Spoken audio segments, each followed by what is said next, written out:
Fantasy Football Power Hour. I am so excited to be here with you in the Fantasy Football Power Hour, giving you the opportunity to ask questions about your team, about what's going on in your fantasy football world. You can reach out to me from anywhere in the world, and I thank everyone who has. We have gotten messages over the years from all over the country, and I cannot thank you enough. So make sure that you send your thoughts to me during this broadcast so that I can answer your questions. If you're watching this broadcast after it's gone live, then you can send in your questions as well, and just make sure you reply to our feeds themselves, to this video or to the audio show itself, so that I can respond to it. We are currently, and as always, on our Wake Up Call with Dan Tortora worldwide feeds, youtube.com/wakeupcalldt, facebook.com/wakeupcalldt, and on wakeupcalldt.podbean.com. So however you're connected with the show, we thank you so much for tuning in where sports meets life on all of our wonderful, wonderful channels. If you have a question on fantasy football, be sure to send it over, and we are more than happy to answer those questions. And like I said, I love getting them. And make sure to subscribe and to follow. So if you're on YouTube, make sure you hit that subscribe button and the notification bell so you never miss a show again. And of course, you can also find us and follow us on Podbean, on Facebook, and on so many different channels. Once the show goes live, you'll be able to listen to this fantasy football content as well as so much more by going to Amazon Music, Audible, iHeartRadio, iTunes, and Apple Podcasts, Player FM, Podbean, Podchaser.com, Podvine, Spotify, TuneIn, and YouTube.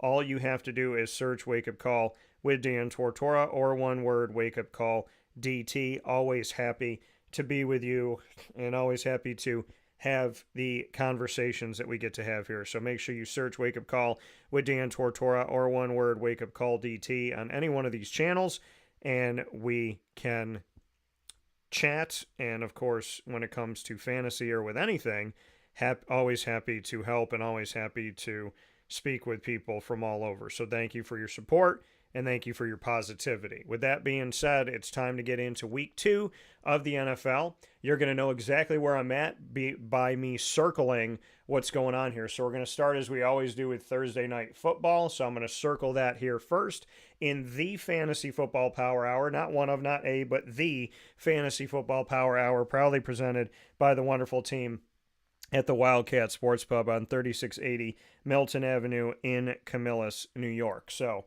with that being said, let's hop into the Miami Dolphins. Start with the road team, as I always do on Wake Up Call when we are breaking down all these teams. Always start with the road first. So with that being said, we're going to start with the Buffalo Bills here, as they are on the road for Thursday Night Football. Miami gets 2 home games back-to-back. They just defeated Jacksonville on a last-second field goal, and now they'll have the opportunity to face off in the division against the the Buffalo Bills of the AFC East. So we're going to start with who you should play. Josh Allen, I think that this is obviously an easy choice there to put Josh Allen out there. James Cook, I have him as a running back 2 this week. I believe that against Miami, he could do some good things. I don't have him head and shoulders in a place where I feel like, yeah, he's your starting guy, he's going to be your bell cow, but I do think that he has talent enough for you to put out there for this matchup. Khalil Shakir, who has come into the season as the number 1 overall wide receiver, whether people believe that or not, with Keon Coleman being drafted out of the Florida State Seminoles of the ACC. I had Khalil Shakir as somebody that people should give some respect to here. He is the returner, right? Curtis Samuel, Mac Hollins, Marquez Valdez-Scantling. This is a new receiving core outside of Khalil Shakir. So to me, Khalil Shakir is still that guy who can be that number 1 for the Buffalo Bills and do the dirty work. So in this matchup, I like Shakir as a flex. And Keon Coleman, he's a guy that he just had his debut in the NFL. And the Buffalo Bills, who a lot of people agreed a lot of Bills fans agreed that they needed a receiver. They waited, sure as heck, waited to get him. They traded down, and then they traded down again, and eventually out of the first round got him in the second round. His debut, 4 catches on 5 targets, 51 yards. Shakir had 3 catches on 3 targets, caught them all, 42 yards and a touchdown. Mac Hollins had a touchdown as well out of North Carolina, where I covered him. And James Cook caught all 3 balls thrown his way out of the backfield. So something to look at there. Dalton Kincaid and Dawson Knox each had a catch apiece in the game, so a quiet day for the tight ends. But Keon Coleman, I'd look at maybe flexing him out too. I'll put Shakir a hair above him, but you can put either one of them out as a flex in this matchup against the Miami Dolphins. On the Miami side of things, in this game, Tua Tagovailoa in his first game, looking at Tua and how Tua did in the debut here against the Jacksonville Jaguars, debut of the season, I should say. Obviously not his debut. He's been in the league for a while. But Tua, 23 of 37, a touchdown, no interceptions, 338 yards, ran one time for 11 yards. It's okay. You know, not every incompletion is on the quarterback. There were 14 incompletions and 23 completions in this game, so not a fantastic game. One of his big completions was an 80-yard touchdown play to Tyreek Hill, who was targeted 12 times, caught 7 of those 12, led the team there with targets, and tied Devon Achane out of the backfield, who caught all 7 of the passes thrown his way as a running back. So Achane in his second year, definitely take a look at that. He had 10 carries for 24 yards, not great, but he had a touchdown and caught all 7 balls thrown his way for 76 yards. So he finished the day with exactly 100 yards of all-purpose and a touchdown, speaking of Achane.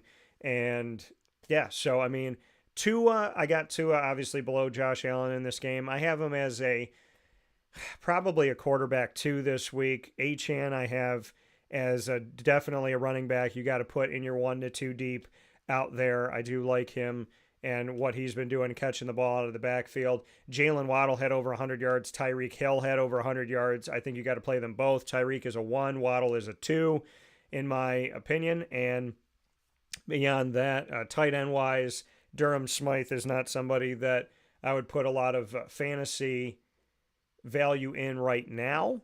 So I don't even want to say fantasy value, just not somebody I'd put out there right now is what I would say. So that's how I wouldn't be going with a tight end on that side. For Buffalo, Dalton Kincaid, it was kind of underwhelming. If you could play 2 tight ends, you can flex one out. Maybe you flex him as your second tight end, but I have his stock a little bit lower. That debut is quiet. I don't anticipate that he's going to be quiet all season, but being quiet to start things off was not what I thought was going to happen. So we'll see where he goes from there. But yeah, I'm kind of in a place right now where Kincaid is a lower end 1 for me. Moving on here, and if you have a question, like I said, feel free to just send it in to us. New Orleans at Dallas is the next game I have up here.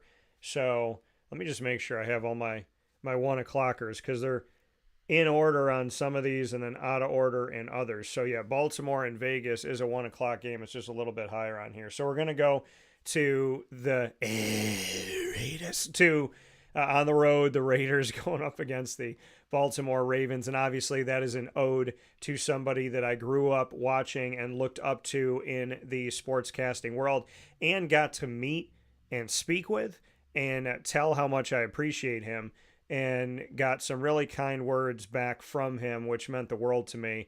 And that is the one and only, there is no substitute for, Chris Berman. So definitely appreciate the boom and the work that he has done over the years when it comes to sportscasting. So had the opportunity to talk to him and spend some time with him at a Jacksonville Jaguars game, which I will never forget. And I thank God that of all games I could be at anywhere in the world, that I was there when the boom was there, because I didn't know he was going to be there. And, I told him how much it meant to me. And he, I just said to him, like, your work means a lot and I can't thank you enough. Like it definitely was something that I appreciated watching growing up, and just wanted to tell you to your face, like, how much I valued it, essentially.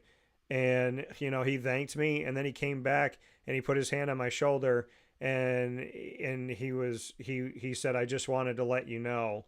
And he asked me, he was like, how do you say your name again? And he said, my last name is Tortora and all that. And he was like, he said, I just want to thank you for those words. He said, those really mean a lot to me. And the fact that my words meant anything to a legend in sportscasting really is a great honor and blessing, and I can't thank God enough for it. So, and to the Boom for those kind words. So shout out to the Boom. I hope it's not the last time I get to see you in a good way, and I look forward to the next opportunity. So definitely a big time shout out to him, and really appreciate him and the work that he has done. So of course, when he does, I gotta jump on that. Not trying to steal it, trying to essentially give him props and an ode to him to say it that way. So with that being said, the Raiders at the Ravens for this matchup at 1 o'clock on Sunday in week 2 of the NFL. The Raiders are the first one we're going to take a look at, as they are the road team. The Las Vegas Raiders, in his debut, will look at Gardner Minshew debut as a Raider against the Chargers. They lost 22-10, struggled to score the ball, obviously, and J.K. Dobbins had himself a day against the defense. Gardner was 25 of 33, 257 yards, 1 touchdown, 1 interception, carried the ball 3 times for 5 yards. Zamir White as the outright guy in the backfield. I mean, they got Alexander Madison as well, but Zamir White, who I covered at Georgia, who won a national championship when I was covering him, 13 carries, 44 yards. He didn't score. 3.4 yards a carry. Jacoby Myers, 3 catches for 61 yards, caught all 3 thrown his way. Devontae Adams caught 5 of the 6 thrown his way for 59 yards. Brock Bowers in his NFL debut, also from Georgia, had 8 targets, caught 6 of them for Gardner Minshew, 58 yards, so a nice debut for him. Alexander Madison, who came over from the Vikings and was supposed to potentially be the heir apparent to Delvin Cook, which I never believed that was going to happen, and he is now a Raider. He caught 4 balls of the 6 thrown his way out of the backfield for 43 yards and a touchdown. So that's what the Raiders look like in Gardner Minshew's debut. I don't have Minshew as somebody that I would start in fantasy. That's not what I'm going with right now as far as the Raiders go. Zamir White, I got him as a running back 3 in best case scenario at the moment. Devontae Adams I have as a wide receiver 2. Brock Bowers I still have as a tight end 1. It was nice to see in his debut that not only did Gardner Minshew target him, but he caught 6 of those 8 balls for 58 yards, which is good numbers for a tight end and good for his debut. I've been waiting a couple years for him to get into the NFL, so I'm super excited about it. And, I think that he is, I would say that, he's a 1. I would say he's a mid-range tight end 1 is what I'd still have him as a 1, maybe not as high as some other guys, and they are on the road in Baltimore, but I still like him out there.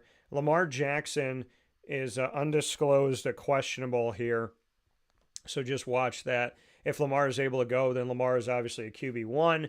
Derrick Henry in his debut with the Ravens, coming over from the Tennessee Titans, where he spent his entire career prior to coming over to Baltimore in the 27-20 loss to the Chiefs, which I told you would be close and told you it would be a great game and told you if it came down to the wire and came down to what team's going to finish that it was going to be Kansas City. All of that happened. Lamar Jackson was 26 of 41, 273 yards, 1 passing touchdown, no interceptions, led the team with 16 carries, led the team with 122 yards on the ground, 7.6 yards a carry against the Chiefs, did not have a touchdown. Derrick Henry in his debut, 13 carries, 46 yards, not great, but 3.5 yards a carry. He did have a touchdown rushing in his debut. He was targeted twice for catches out of the backfield. He didn't catch any. Zay Flowers caught 6 of the 10 passes thrown his way. Justice Hill out of the backfield caught 6 of 8 thrown his way. Rashad Bateman caught 2 of the 5. And the person that was targeted the most was Isaiah Likely. I told you that Baltimore has the best 1-2 punch when it comes to tight ends in the country. I said they probably have the best tight end tandem in the country. I said that well before the start of this season. And Isaiah Likely, 12 targets, more than anybody on the team, 9 catches, more than anybody on the team, 111 yards, double the second best, which was 53 yards. So double that and then some, because double that would be 106 yards. And a touchdown. The only passing touchdown that Lamar had, and almost had a second one that would have tied the game. So, yeah, I mean, for the Raiders side of things, like I said, Zamir White, running back 3, Devontae Adams, wide receiver 2, Brock Bowers, a mid-range tight end 1. On the other side, if Lamar is able to go, QB 1. Derrick Henry, I like him as a running back 2. Low end 1, high end 2. Zay Flowers, he caught 6 of the 10 thrown his way for 37 yards. Not bad. His longest was 19 yards. A PPR, 6 catches, right? That's big. So I would say Zay Flowers is in this game, I would say he's a wide receiver 2. And then Mark Andrews and Isaiah Likely, I mean, they're both worth putting out there. Honestly, this is a tough one. Is Likely going to take a back seat, and is it going to be more of Mark Andrews this week? I think that could happen. So this is a difficult thing to do, but I got Mark Andrews as a tight end 1, and I got Isaiah Likely also as maybe a lower end tight end 1. Let's see if this is something that they're going to do more often with this team specifically before I go ahead and say, like, yeah, he's definitely the guy that you need to be putting out there. So with that being said, we'll go on to the Chargers going up against the Carolina Panthers.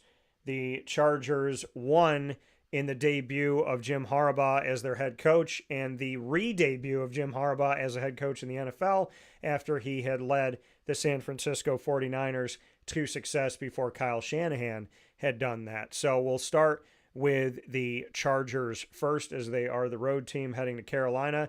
Justin Herbert is worth the play in this game. J.K. Dobbins had himself a day in his debut, coming over from Baltimore and becoming a Charger. And Gus Edwards also having his debut with the team in the 22-10 win over the Las Vegas Raiders. So looking at J.K. Dobbins, 10 carries, 135 yards, 13.5 yards a carry against the Raiders, and a touchdown. Gus Edwards had 11 carries, one more than J.K. Dobbins. I thought they'd be used together, and they were, but here's the difference. Gus Edwards has 26 yards on 11 carries. J.K. Dobbins has 135 yards on 10 carries. One less carry, and he's almost 100 yards more than, or I'm sorry, let me look at this right now. Oh, he is over 100 yards, so it's the 109. Yeah, so he's over 100 yards more than Gus Edwards with one less carry. Think about that. He had 109 more rushing yards on 10 carries. Gus Edwards, 26 yards on 11. J.K. Dobbins, 135 on 10. So J.K. Dobbins got over 100 yards more than Gus Edwards, having one less carry. And it's a difference between 13.5 yards a carry to 2.4. So in this game, I would say you definitely play J.K. Dobbins. They're on the road against Carolina. Gus Edwards, you might want to flex him out. Josh Palmer and Ladd McConkey. Ladd McConkey scored in his debut in the NFL as a rookie. Shout out to Ladd. He had a touchdown and 5 catches, which led the team. 7 targets, which led the team. So Justin Herbert already looking to the newbie as he no longer has Keenan Allen and Mike Williams and Austin Eckler out of the backfield. He had 39 yards in the game. So Ladd McConkey, in his rookie debut, led the team in receptions, targets, and yards, and was the only one to score a touchdown receiving on the team in the opener for the 2024-25 season. Quentin Johnston, who came onto the team from TCU, young gun here, 5 targets, 3 catches, 1 yard shy of McConkey with 38 yards. Hayden Hurst had a couple catches. Josh Palmer caught 2 of the 4 thrown his way for 15 yards.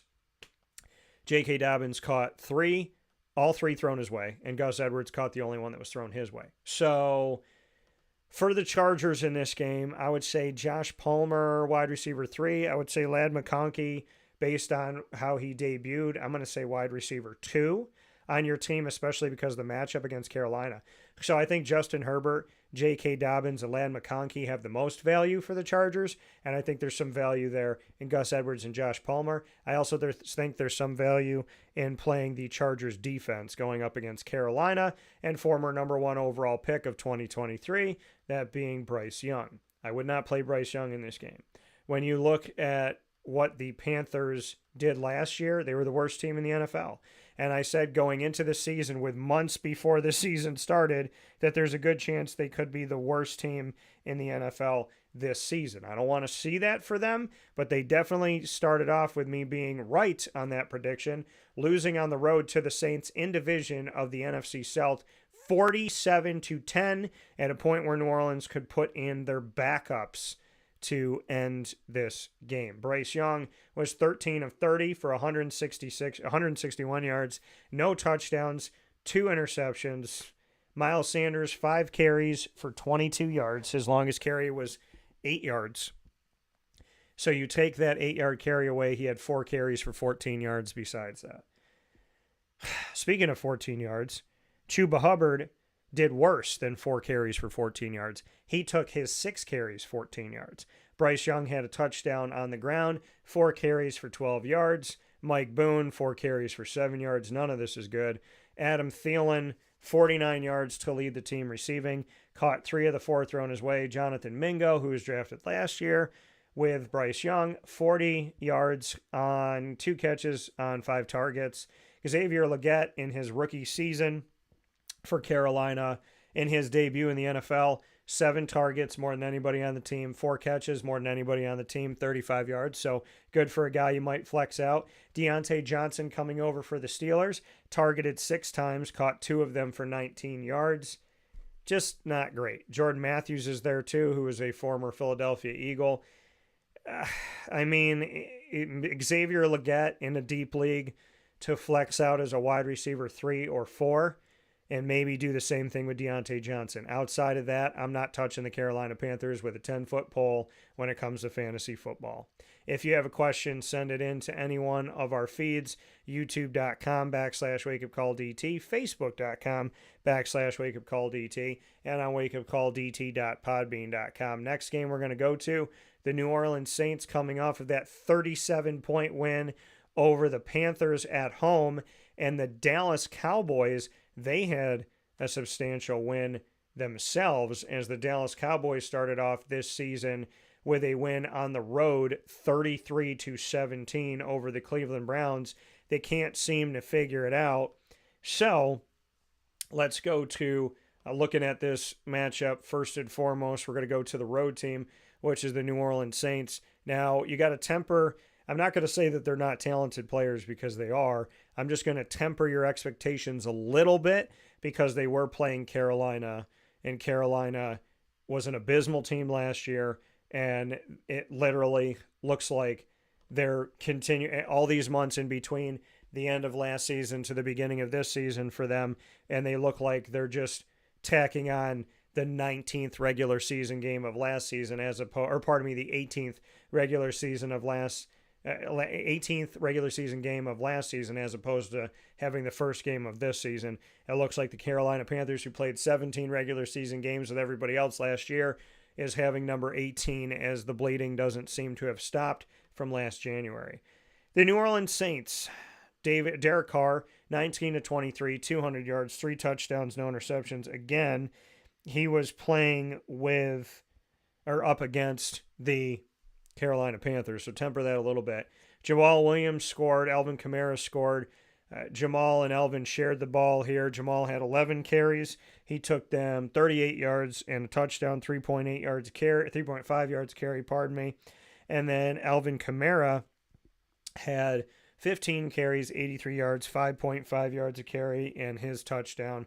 Rashid Shaheed on the team receiving, who is a name that was probably on your waiver wire or free agency last year, might be on there right now. Maybe he's off after this day, but 5 targets, tied with Alvin Kamara out of the backfield. Kamara caught all 5 balls thrown his way for 27 yards. Shaheed caught 3 of the 5 thrown his way to lead the team with 73 yards and a touchdown. Foster Moreau at the tight end position, he had he caught all 4 thrown his way, including a touchdown, 43 yards. Juwan Johnson, who's a little bit of an enigma when it comes to fantasy because he has really good days and then he kind of disappears. 3 targets, 2 catches, 26 yards. Jamal Williams caught the only ball thrown to him out of the backfield for 13 yards. Chris Olave, who I would consider to be the number 1 receiver going into the season and last season, which I predicted he would be as a rookie, and he was. 2 catches on 2 targets for 11 yards. A very quiet day for him. So looking at the New Orleans Saints going up against Cowboys, obviously the Cowboys defense a little bit better than Carolina, and you would like to think. I think Kamara is worth the play as an RB1. I think Jamal Williams is an RB3. Chris Olave, I'm going to say, is a wide receiver 2. Rashid Shaheed, I'm going to say, as a wide receiver 3. And I leave Derek Carr off, in my opinion, here, unless you could play 2 quarterbacks, maybe flex out a quarterback. I'm not going to have him as a QB1 with no offense to his talent. I just am not going to put him as a QB1 for this week. So the Dallas Cowboys, who are going to be next up on this list as they are the home team. Dak Prescott, I mean, must be nice to get paid the money that man was paid. For those of you that don't know, right before the game started, the new contract for Dak, his contract extension, is some type of nasty, okay? This man signed a 4-year, $240 million extension, which is gross money. I said I would have paid him $20 million. His guaranteed money of the 240 is 231. We used to see NFL contracts where a guy gets $100 million and like 60 of it, or a little bit over 60 of it, was guaranteed. This dude got $231 million of the $240 million in his contract guaranteed to him, to make that note. And I mean, this is buku bucks, right? If he gets all of his money, 4 years, $240 million, means he's being paid $60 million a year to be the quarterback of the Dallas Cowboys. If you just take the 231 and divide that over 4 years, he's making almost $58 million. You're saying that by the money, he's a better quarterback than Pat Mahomes. By the money, he's a better quarterback than Aaron Rodgers. By the money, he's a better quarterback than Joe Burrow. I mean, I would question, is he better than C.J. Stroud? But Papa got paid, and I don't hate it. I mean, listen, go get your money, right? Go get your money. You ask for it. If they're willing to pay for it, hey, God bless. God bless. If we're talking about, is Dak the best quarterback in the league? I like Dak. I like Dak's story. He has been wildly inconsistent. And they got a win to start this season, but the loss that they had that bumped them out of the playoffs of last season up against the Green Bay Packers, holy crap, was that a horrible game. That was a horrible game. That was in Dallas at AT&T Stadium in Arlington, Texas, which Arlington and Dallas and Fort Worth are all like right there. That game was a home game for the Cowboys, and the Green Bay Packers came in and embarrassed them. They ended that game in the first half. They might have ended that game in the first quarter. Well, Ezekiel Elliott in his re-debut as a Dallas Cowboy, 10 carries for 40 yards. He did score in the game. He's not wearing number 21 anymore. He's wearing number 15. And he did have a touchdown in the game. Rico Dowdle, 8 carries, 26 yards, 3.3 yards a carry, no touchdowns. CD did play, for those of you wondering if he was going to play or not. 10 targets, led the team. 5 catches, led the team. 61 yards, led the team. Didn't score, though. Brandon Cooks scored 7 targets, 4 catches, 1 for a touchdown, and he had 40 yards. On the day, Jake Ferguson, 3 catches on 5 targets, 15 yards. Zeke caught the only 2 passes thrown to him out of the backfield, so that was good to see. And Rico Dowdle caught the only pass thrown to him out of the backfield, so credit to the Cowboys for that. In this matchup, Dak Prescott, I'm going to say yes. I'm going to say he is a mid-range QB1. Not the highest. He's not a tier 1. Let's call him a... If tier 1 was 1 through 5, yeah. He's the middle of tier 1. That's what I would say. If I had to write them all down today, and I mean, we could do that, but I would say he's a mid-range tier 1 for this week. Zeke, if you want to flex him out, I'm not going to put him as a running back 1 or 2. The jury's out for me on that. Might be out for a minute, and we'll see. Jake Ferguson, unfortunately, got hurt in this game. MCL injury with his knee. God willing, he'll be okay, and everybody else that's hurt, may they heal and handle well whatever comes their way, healing completely and for good. And no matter what, healing through God in Jesus' most precious name, in the name of the Father and of the Son and of the Holy Spirit. Amen. More than anything else, the health, safety, and happiness of everyone, their overall wellness is more important to me to how many points they score or how many years they play in the league and this and that, whatever. So God bless to their health as always. So Jake Ferguson, we'll see if he goes. If he can't, then Luke Schoonmaker is going to be out there for you. And if he's out there, I have him as a tight end 2. A sneaky sleeper, low end tight end 1, but probably safely a tight end 2. I think CeeDee Lamb is worth the play. So I'd put it more on CeeDee and Dak. Before we take our first step aside in the Fantasy Football Power, not the Fantasy Football Power Hour, not one of, not a, but the Fantasy Football Power Hour, brought to you by the Wildcat Sports Pub. We're going to hit one more game here. That's going to be Tampa Bay at Detroit. This is going to be a good game. I like Detroit this season. I like their fight and their flair this season. I love the way that they played and how they just, I mean, Dan Campbell, he is just a coach that you root for. Is he not?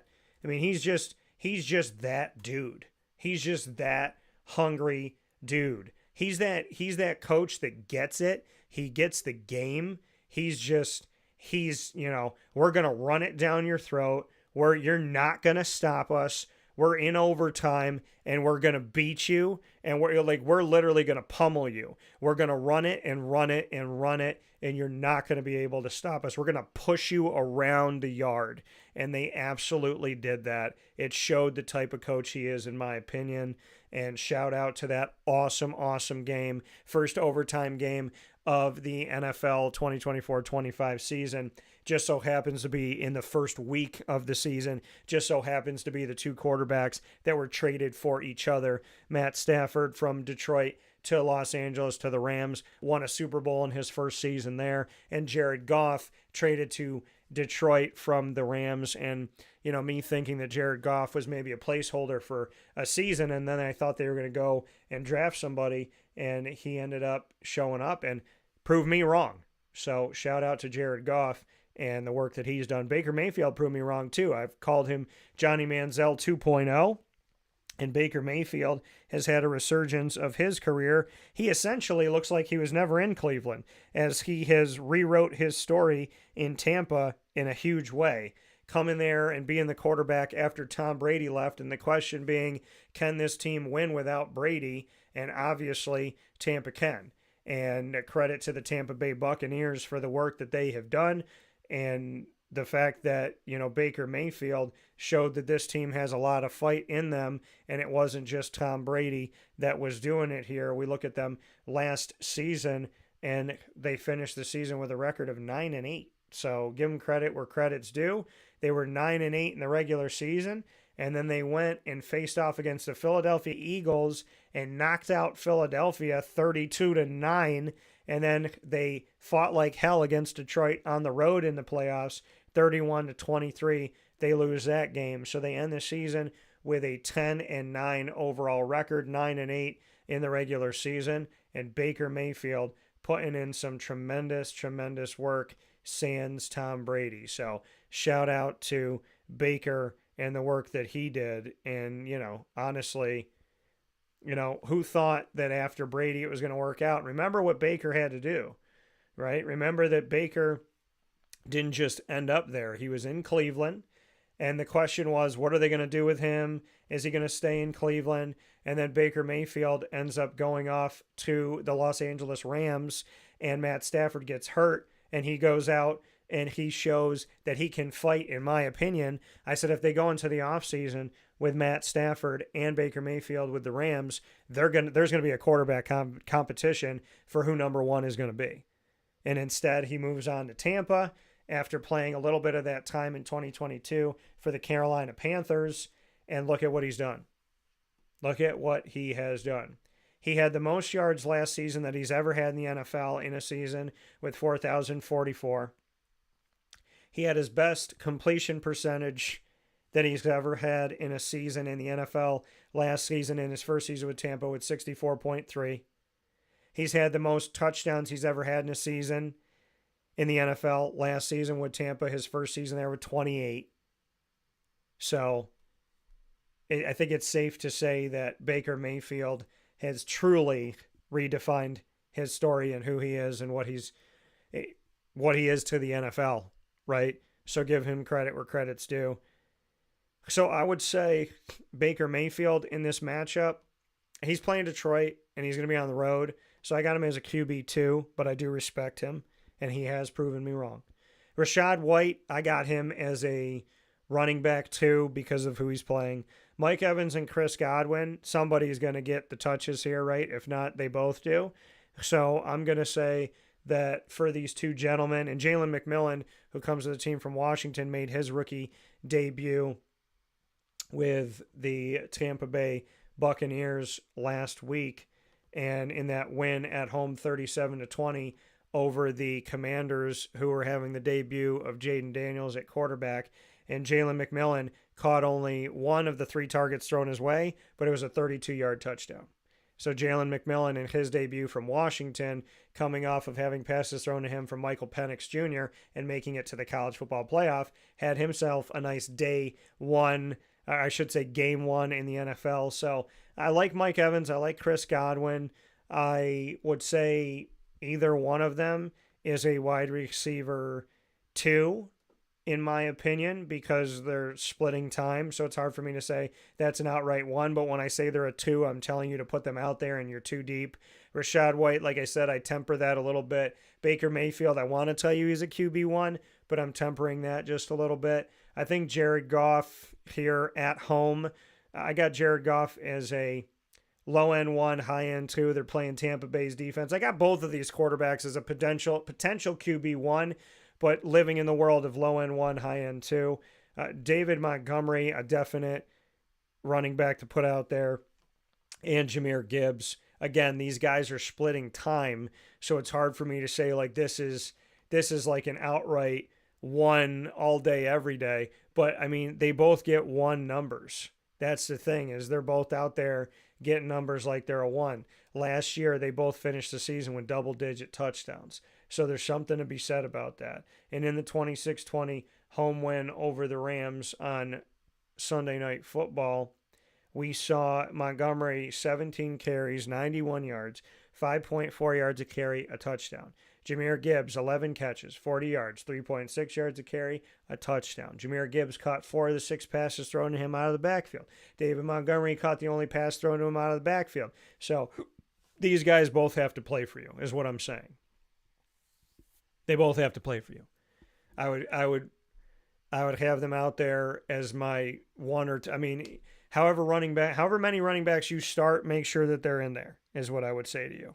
So they're both cute. They're both RB1 caliber guys. Sam Laporta, I would tell you to put him out there as well. He didn't have a big night in this game. He caught 4 or 5 thrown his way, 45 yards. He didn't score, but his numbers weren't bad. I got him as a tight end 1 still. And Amon-Ra St. Brown, I got him as a wide receiver 1. And Jameson Williams, I have as a low end 2, high end 3. I think he might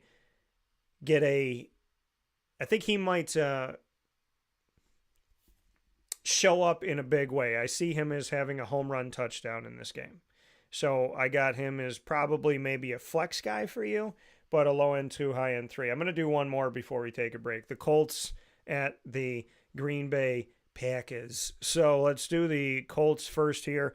I told you that game, that in-divisional matchup between the Indianapolis Colts and the Houston Texans was going to be a good game. I told you that game was probably going to be close. And I think it could have gone either way. And how did that game end, folks?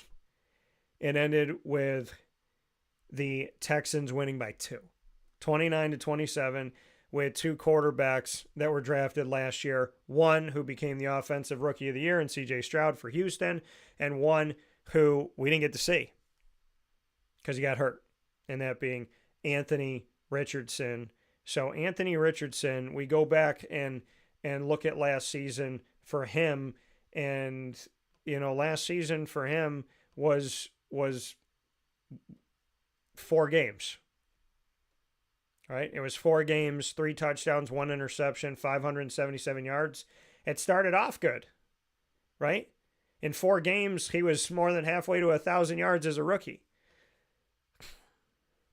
And rookie quarterbacks struggle. And he only had 1 interception in 4 games. Better than the days of Peyton Manning out there as a rookie for the Indianapolis Colts. But ultimately, when he went down, we didn't, we had something taken away from us, right? Stolen from Colts fans in the NFL. That's the sadness of injuries. Well, we got to see them both in this game. And I'll get to C.J. Stroud when we talk about the Texans. But let's get in this game, Colts at the Packers. If you have a question about your fantasy team, make sure you send them in to us. Happy to answer your questions as always, as we are worldwide. So we can answer any question anywhere in the world. All you got to do is send it over. Anthony Richardson went 9 of 19 in this game. He had 2 touchdowns, and we did get some questions coming in here, so my apologies that I didn't get to these yet. I'm on Celtics. I'm going to answer yours first. Then I'm going to go to P-E-Y-T. Then I'm going to go to Demetrios, and then I'm going to go to Dylan. So answering all your questions in order now. And so just so you all know, and make sure to subscribe. So all of you that have asked questions or are watching and listening, make sure to subscribe to our channel while you're on it, on our YouTube channel at Wake Up Call DT. So I'm gonna do the Colts Packers, and then I'm gonna answer your question first. So we're gonna go down the line. So everybody hang tight here. We'll answer your questions before the break. So Anthony Richardson in this game, 9 of 19, 212. 2 touchdowns, 1 interception, 6 carries, 56 yards, 9.3 yards a carry, and a touchdown. He had 10 less carries than Jonathan Taylor and 8 more yards. Jonathan Taylor had 16 carries, 48 yards, 3 yards a carry, and a touchdown. They were the only 2 that carried the ball. Between the 2 of them, they got over 100 yards. Alec Pierce, who I covered his team in college, Cincinnati, he had 3 targets, 3 catches, 125 yards, and a touchdown. Huge. Ashton Doolin here out of Malone College in his 6th season in the NFL, wide receiver number 16. He went to work. He had a touchdown in the game on his only catch, on his only target, 54 yards.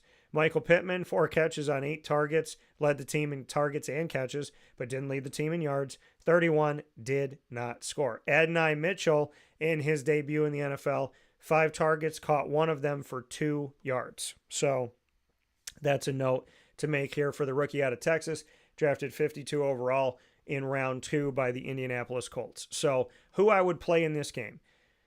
I would play Anthony Richardson. I got him as a mid to higher range QB1. He is playing Green Bay, but keep in mind Green Bay is going through an issue here with Jordan Love not being in a good state coming out of that. God willing, he'll be okay. Anthony Richardson, so I do think he's a mid-range 1, could be a little bit higher than that. Jonathan Taylor, I have him as a running back 2, maybe on the lower end. Well, probably running back 2. And then Michael Pittman Jr., I have him as a wide receiver 2. I have Alec Pierce as a potential flex for you based on his debut. And Kylan Granson at tight ends, he had 1 target, didn't catch it. Mo Alley Cox had 1 target. He didn't reel in anything. So I'd probably leave the Colts tight ends off of there. Unless you can play 2. In that case, then I would maybe look at playing Kylan Granson. On the Green Bay side of things, right before we answer your questions here, and make sure to subscribe while you're with us, they played in their game in Brazil, the first ever NFL game played in Brazil. The Eagles won 34-29, where Jordan Love of the Packers and Jalen Hurts were just going back and forth here. The defenses were making plays back and forth. And then sadly, we didn't get to see Jordan Love at the end of the game. And, if he had had a couple shots at the end zone, maybe this game would have gone in, maybe it would have been a win for the Packers. So we didn't get to see that, unfortunately, because he went down. He was 17-34, 2 touchdowns and an interception. Josh Jacobs in his debut from the Raiders to the Packers, 16 carries, 84 yards, 5.3 yards carried, no touchdowns. Emmanuel Wilson, he had a great day. 4 carries for 46 yards, 11.5 yards a carry in his second season out of Fort Valley College for the Green Bay Packers. Number 31 at running back. And then Jaden Reed, he had a touchdown, 6 targets, 4 catches, 138 yards. Romeo Doubs, 4 catches on 7 targets, 50 yards. And Tucker Kraft caught 2 of the 3 thrown his way for 37 yards. Jacobs caught 2 out of the 3 thrown to him out of the backfield. Emmanuel caught 2 of the 3 thrown to him out of the backfield. Christian Watson had a slow day and had an opportunity to score but did not. He had 5 targets, he had an opportunity probably to score again, to do more on the field. He did score. He had a touchdown on 1 of the 3 catches that he had of the 5 that were thrown his way. So he did get in the end zone, but he only had 13 yards on the day. In this game, Jordan Love right now is doubtful with an MCL injury, and so Malik Willis is probably going to be your quarterback. So if you're going to play anybody, I'd look at Josh Jacobs as a running back too. Jaden Reed, if you maybe want to flex him out, but I'm not feeling good about the Packers offense without having Jordan Love, and I think that's going to put Anthony Richardson on the field more, and I think Anthony Richardson could have a nice career day on the road for the Colts. Let's get to your questions. Amon Celtic said, do I trade Rashad and Ridley for Bijan in a full PPR league? Yes. Yes to Amon on that trade. Ridley, we'll see what happens, but if you're getting Bijan for Rashad, I like that. Payt said, is this a fair trade? Shakir and Eckler for Zach Moss. No, that's not a fair trade.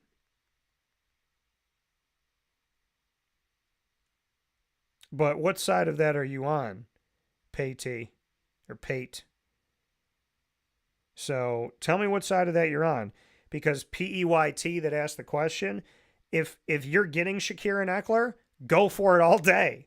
But if you're giving them up for Moss, then don't do it. Dimitri, it depends on what side you're on. Demetrios said, hello, Tua or Burrow this week? DK or Godwin this week? Good questions. Well, we got to some of these games. We didn't get to others, but I will answer your question. And so, Burrow is coming off of like an atypical day. That was awful. And guess what they get to do now? They get to play the Chiefs on the road. I don't like that. Joe Burrow had himself an off day.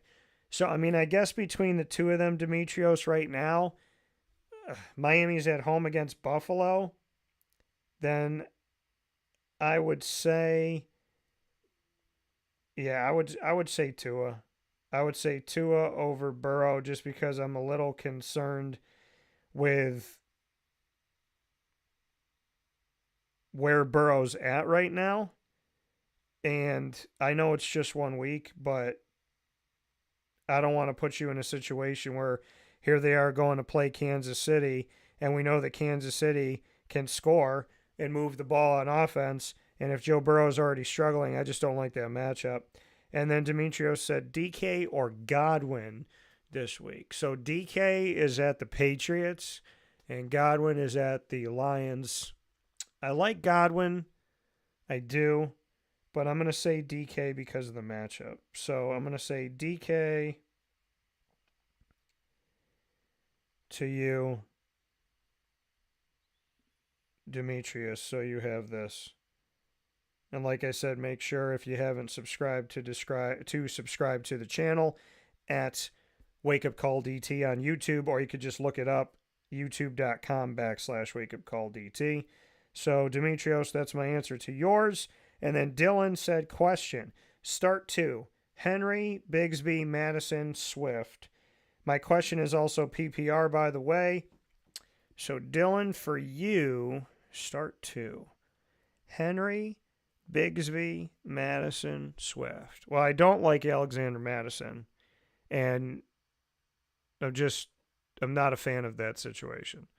So, and he's going up against Baltimore, so I don't like that. Swift, Swift's got the Texans, and Henry and Bigsby. The Titans have the Jets. Oh, I'm sorry, not the Titans. The Ravens is where Henry is now. Lost that for a second. So definitely Derrick Henry, because I already stated that. So, and Demetrius, you're welcome. So, Dylan, of your 4,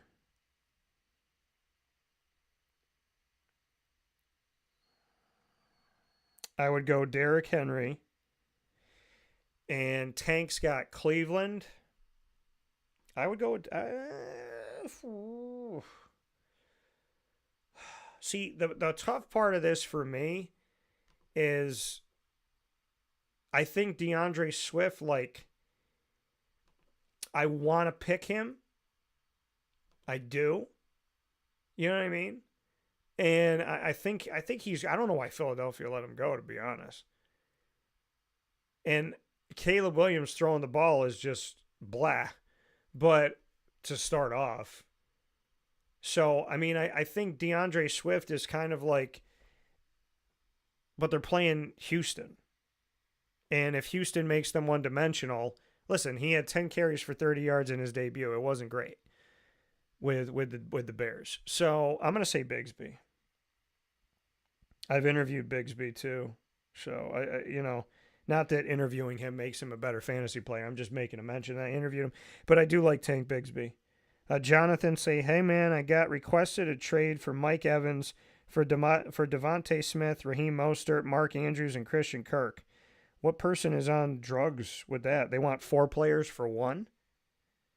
My team already has a good lineup, and Devontae would only take up Mike Evans.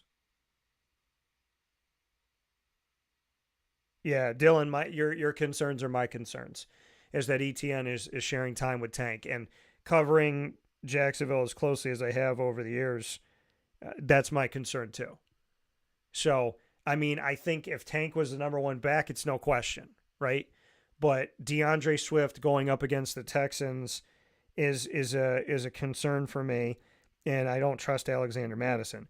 So, looking at it, Henry is a yes, without doubt. Bigsby is my knee-jerk yes over Swift because they're on the road at Houston, and if they're made to be one-dimensional, I'm just concerned about them stacking the box. So Jonathan said, hey, man, I got requested a trade for Mike Evans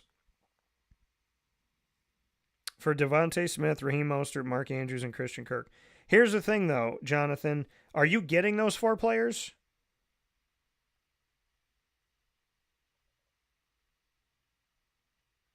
Are you getting the 4 players, or are you getting Mike Evans? Because that's going to dictate how I respond to that question. You're getting all 4. So you're getting Devontae Smith, Raheem Mostert, Mark Andrews, and Christian Kirk for Mike Evans? What type of idiot would make that trade?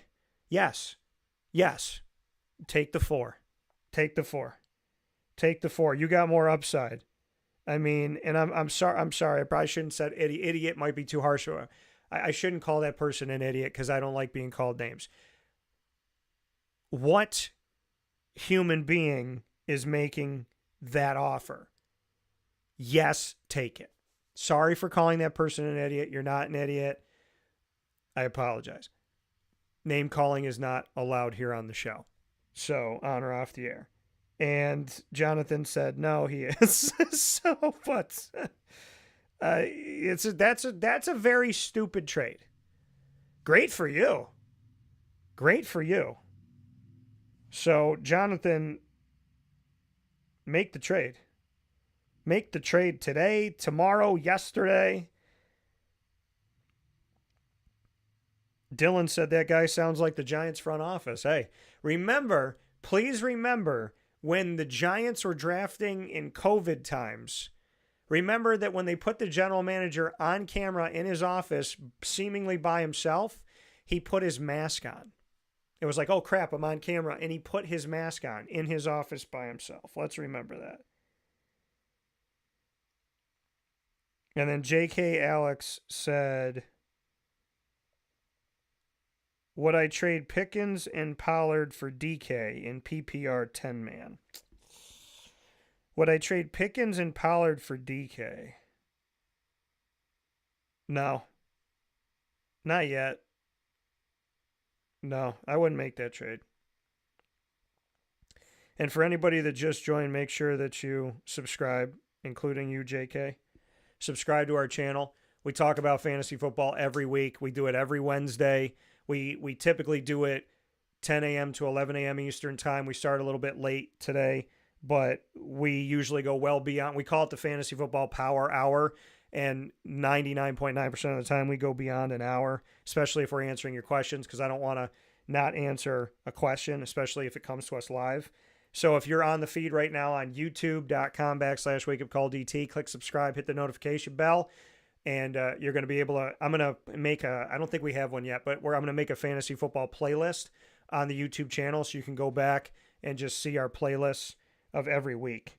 So make sure you check that out. And if you're on Facebook, on @WakeUpCallDT on Facebook, watching and listening, make sure that you follow us here on Facebook. You can also follow us on X, the former Twitter, @CallDT, and on Instagram @WakeUpCall_DT, because we do so much more than fantasy. And of course, I'm always happy to, if you DM me on any one of those channels, I can answer your questions. So again, my apologies for calling whoever that is out there an idiot. It's not a smart trade on their part. But I mean, I don't know what would provoke them to make that trade. And I feel bad for them, because I would absolutely take that trade, but I feel like someone's taking advantage of them by doing that. George Pickens, yeah, I mean, listen, I said Justin Fields was going to be the starter. I said that was going to happen. Now, I understand that Russell Wilson, couldn't play, was injured, whatever. But I told people, I mean, this was smoke and mirrors. There's no doubt in my mind Justin Fields is going to be the starter of the Pittsburgh Steelers. So, yeah, JK, I would stay with what you got, because Pickens has upside and Pollard has upside.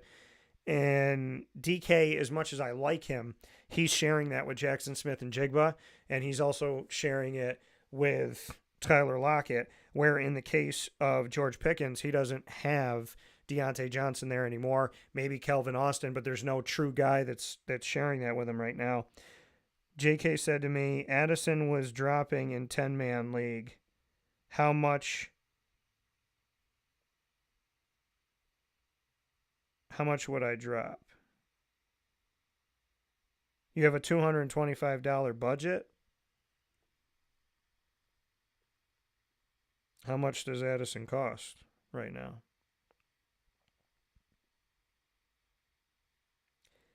And who are your wide receivers? So JK, let me know how much, and also if you have the budget, how much money do you have left in your budget? So JK, appreciate the questions. I appreciate all the questions from all of y'all. But let me know, JK, in order to help me answer your question, how much does Addison cost right now? Who are your other wide receivers? And how much do you have left in the $225 budget that you say that you have in this league? So let's take a step aside for a fast break. When we come back, Cleveland Browns at the Jacksonville Jaguars, and also answering your questions in the Fantasy Football Power Hour, not a, but the Fantasy Football Power Hour, brought to you by the Wildcat Sports Pub. The Wildcat here for you on 3680 Milton Avenue in Camillus, New York. Do not miss a game. Head out to the Wildcat and watch the games all throughout the season, as well as so many more things that they have, including a fantastic menu of so many different options. You can get something all throughout the year that's different and enjoy it. They have the best fried dough, in my opinion, awesome pizza, great wraps, including my favorite, the chicken Caesar wrap. A lot of good stuff at the Wildcat. And if you want takeout and delivery, call the Wildcat today at 315-487-2222. We'll take a step aside. We'll answer your questions and get to the Browns at Jaguars right after this on Wake Up Call with Dan Tortora, where sports meets life. Stay with us. Hi, this is Amy from Mother's Cupboard, home of the whole frittata. We are open daily 6 a.m. to 1:30 p.m. For takeout orders, call 315-432-0942 and tune in to Wake Up Call with Dan Tortora for our monthly food challenge and try our Wake Up Call signature menu item available 7 days a week. Here at Mother's Cupboard, we are Central New York, and it's our honor to serve you. Ma and Pa's Kettle Corn and Popcorn Factory remind us that every day is worth celebrating at 201 7th North Street in Liverpool, New York. Open Monday through Saturday in-store and always online at maandpaspopcorn.com. Serving our Central New York community and beyond, order anywhere, anytime at maandpaspopcorn.com. Stop in to get a tin at Ma and Pa's on 201 7th North Street in Liverpool, New York to get your half-price refills for the rest of your life. Come to Ma and Pa's for your holiday gift giving for family, friends, employees, and clients. And remember, for fundraising and events, to call 315-450-6272. That's 315-450-6272. Ma and Pa's Kettle Corn and Popcorn Factory. How corny are you? This is Jimmer Sikowski, owner-operator of Chick-fil-A Cicero, 7916 Brewerton Road in Cicero, right in front of the Home Depot. I had a deep feeling that God wanted me to do something bigger with my life and to help people, help others. I kept putting Chick-fil-A in my life, and I realized as I was going through the franchise selection process that positively impacting the lives of others was really core to what we do here at Chick-fil-A. First of all, it starts with the food.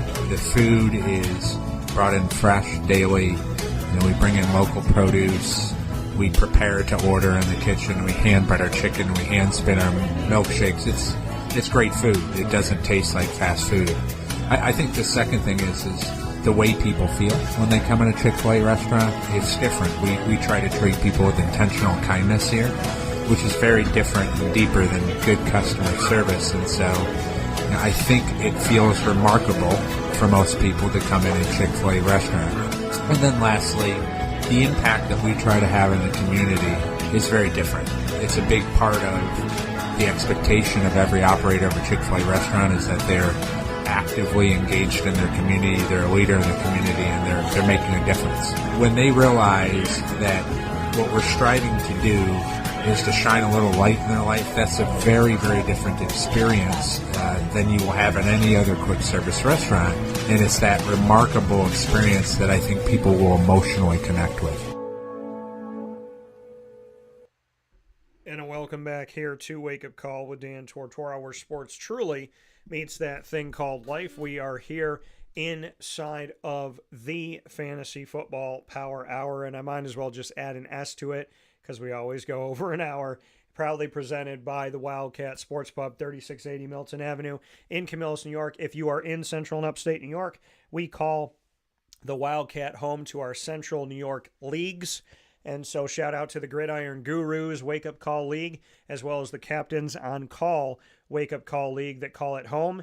And you need to call the Wildcat for your takeout and delivery on game day and beyond at 315-487-2222. You also need to get in touch, or you also need to go over there and experience what it's like to be surrounded by televisions, a massive projector screen, the incredible sound, the great food, and the overall environment by going to 3680 Milton Avenue in Camillus, New York, for those of you in town. And so make sure you head over there, and thank you to everybody that's gone to the Wildcat and trusted our opinion here. JK Alex, I sent you a couple questions, and I want to make sure if you can send me over answers to those questions so I can help you with the things that you sent over to me. So as soon as I see those, I'll respond here. Rick sent me a message here. What a weekend coming up in the NFL. A lot of good teams are going to play like Minnesota and the 49ers, like Pittsburgh and Denver, like the Jets at Tennessee are going to be good games. What about... So let's see here.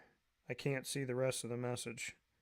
So Rick, the rest of your message got cut off at the bottom here. So Rick, send me the end of your message there. I know you're really excited about the season, so I can see your question. Just send me the end of that again.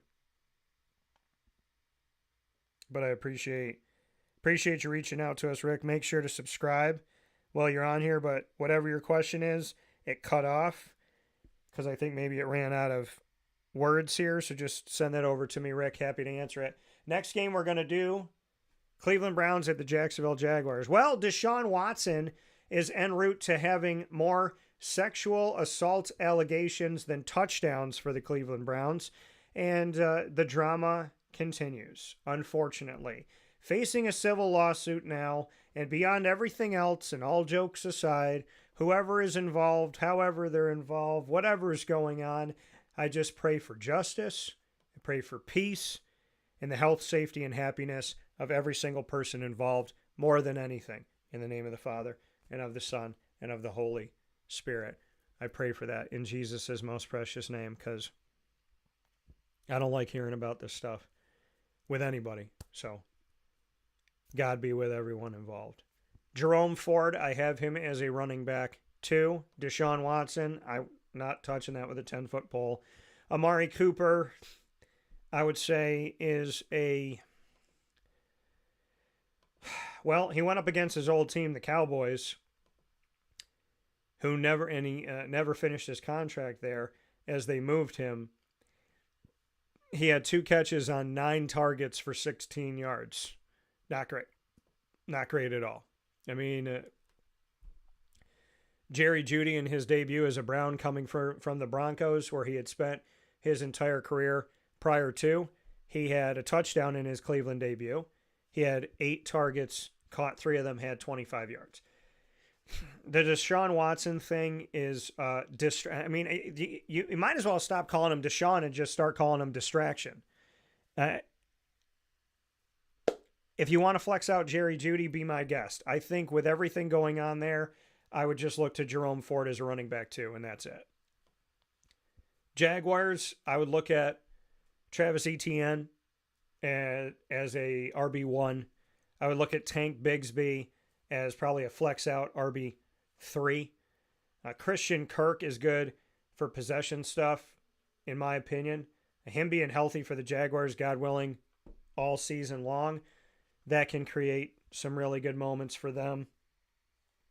So we got a bunch of questions that came in.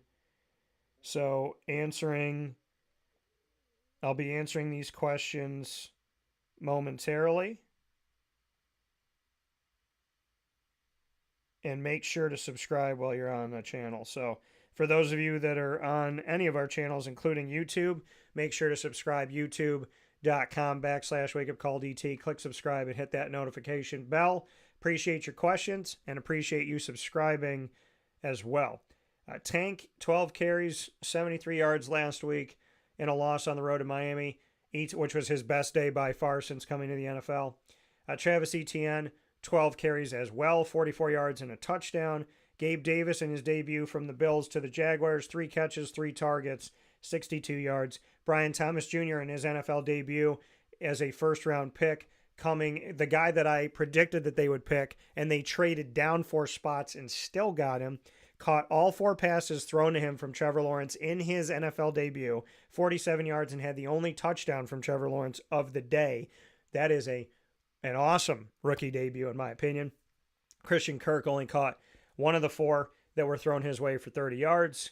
ETN caught 2 out of the 3 out of the backfield thrown his way. Evan Engram had a quiet day, 4 targets, 1 catch for 5 yards. Tank was not targeted out of the backfield. So getting your questions in just a second, I would say Christian Kirk is a wide receiver 3. I would say Gabe Davis is a wide receiver 3. I would say Brian Thomas Jr. is a wide receiver 2.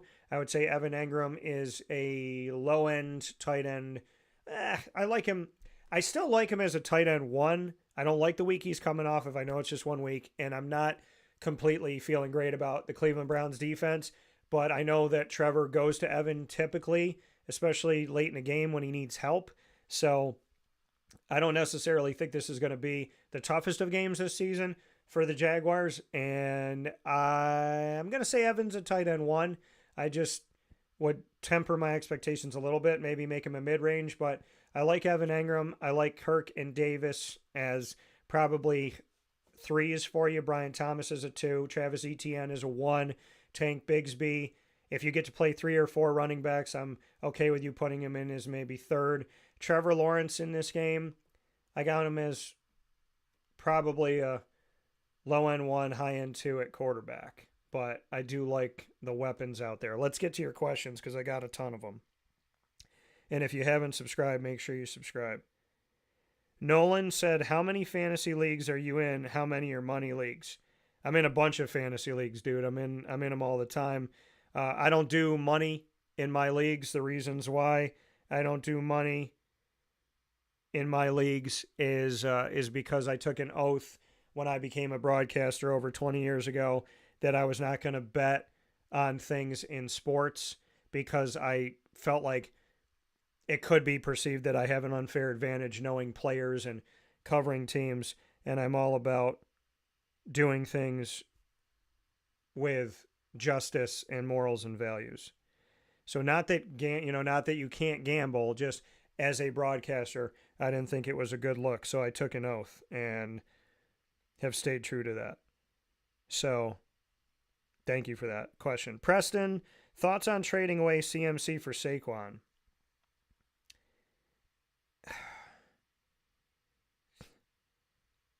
I like Saquon, but I think someone's trying to get you right now at a time where you could be uneasy and they're trying to take advantage of you. So I would say to Preston, as much as I like Saquon, keep CMC. I don't want you to regret something like that. Let's see here. X Heat said, hello. Thoughts on who to start at flex in a 12-team full PPR league? So you got to tell me who you have. And you got to tell me how many. So, yeah, who to start at flex in a 12 full PPR. James asked me Pittman or Godwin this week. That's a good question. It's a very good question. Pittman or Godwin? Okay, so let's take a look at this here. I talked about Pittman already and Anthony Richardson in Green Bay. If they don't have Jordan Love, he's doubtful. So, or Godwin. And Godwin, the Bucs are playing the Lions. I'd probably say Pittman. I know he didn't have a good week, but I think Anthony Richardson may have a career day. So, James,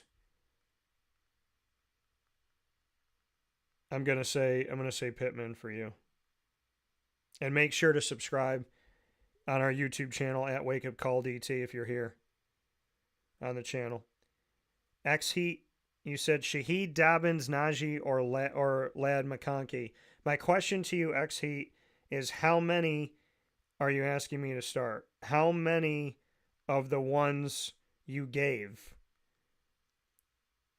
do you want me to pick?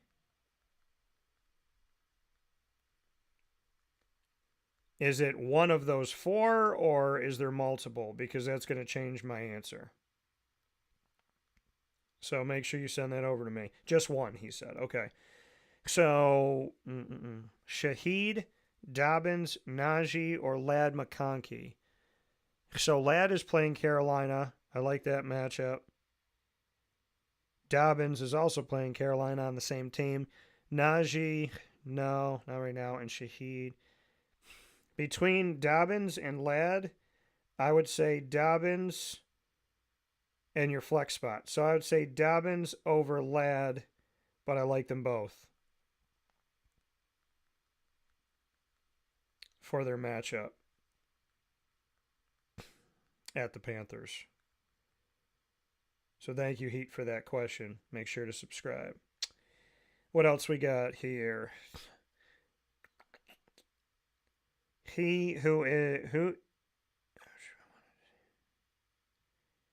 Rust Maniac said Jeff Wilson or Jalen with Achane possibly out and Mostert out. Also, what running back is a good trade for Mahomes? I got Mahomes and Hurts because there was no value left at running back wide receiver, so just took Mahomes to trade away. Well, I'll tell you this, Russ, and here's a positive that you have. Having Hurts and Mahomes prevents anyone from using them against you. So, I mean, I do want you to obviously have a running back, but you basically took two of the biggest players off the board. You took two of the best chess pieces off the board, which is what I did one year when I took Mahomes and Lamar. And you don't want to leave one on the bench, but it also means I'm taking two guys out of the field that can score 50 or 60 points against me.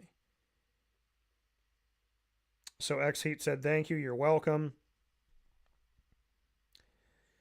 So Russ said, Jeff Wilson or Jalen. Okay. Are you saying Jalen Waddle? Or who are you asking me on that one?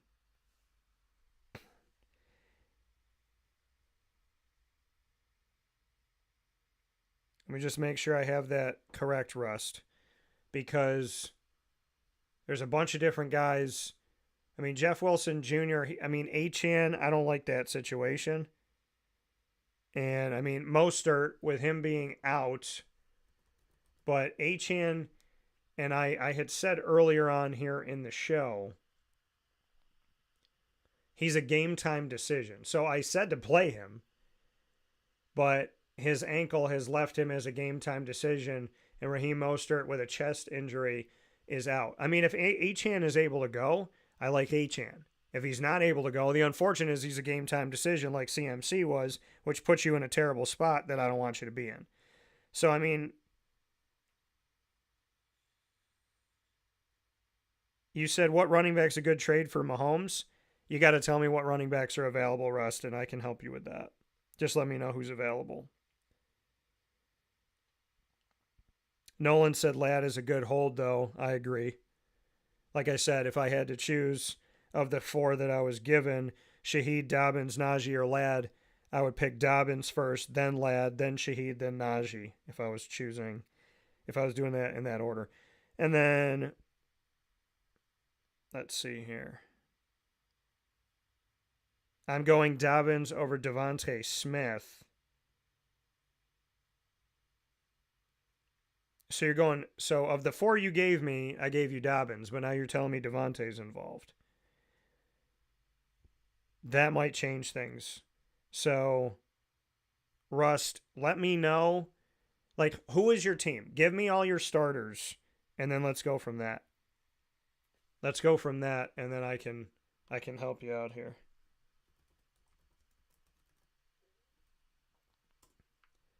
Oh, you're talking about Jalen Wright.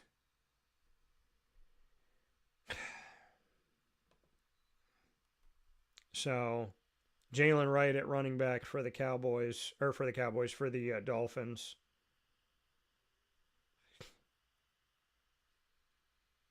Yeah, I mean, I don't think I would go and get him right now. George Play 1 said, hey man, someone on my league dropped Jake Ferguson and Jackson Smith and Jigba, I guess is what you're putting there with JSN. Should I pick one of those up? I have Kittle. Who would you drop? So you got to let me know who you would be dropping, and that question goes to @GeorgePlay. I'm happy to help you out there. George, I just got to know who you'd be dropping. Cap for Life said, hey, bro, 14 team, what's up, man? 14 team PPR league, my team. Allen, so Josh Allen, Josh Jacobs, Achane, Rashee Rice, Pittman, McBride, need a flex option. Shakir, Coleman, Benson, Bigsby, Parkinson, Dortch, Jeff Wilson. Do I go after Zeke or Zach Moss or Zamir White? Okay, so you need a flex option. Okay. I mean, of all your flex options, I would say Shakir, a hair over Coleman. Do you go after Zeke or Zach Moss or Zamir White? Who would you drop? So, Cap, you got to let me know who you're looking at dropping, because that's going to affect my answer.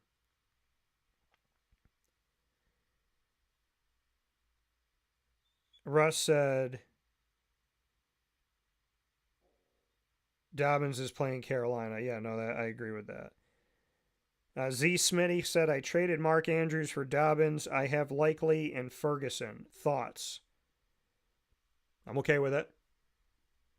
I like Isaiah Likely. I said he's the best backup tight end in the country. And so, yeah, I mean, Mark Andrews, listen, he's got talent. Isaiah Likely's got talent. It's who Lamar throws the ball to, really, that's going to affect you there. Jake Ferguson, I like, if he's healthy, obviously, and J.K. Dobbins. So, Z. Smitty, I'm okay. I'm okay with it.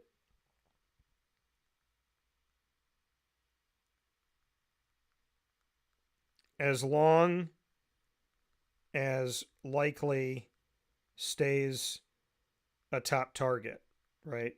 Because that's what's important, is that he stays a top target. When Mark Andrews isn't out there, he's the guy, right? But they had them both this season. Look at what happened to start off the season was in favor of Isaiah Likely.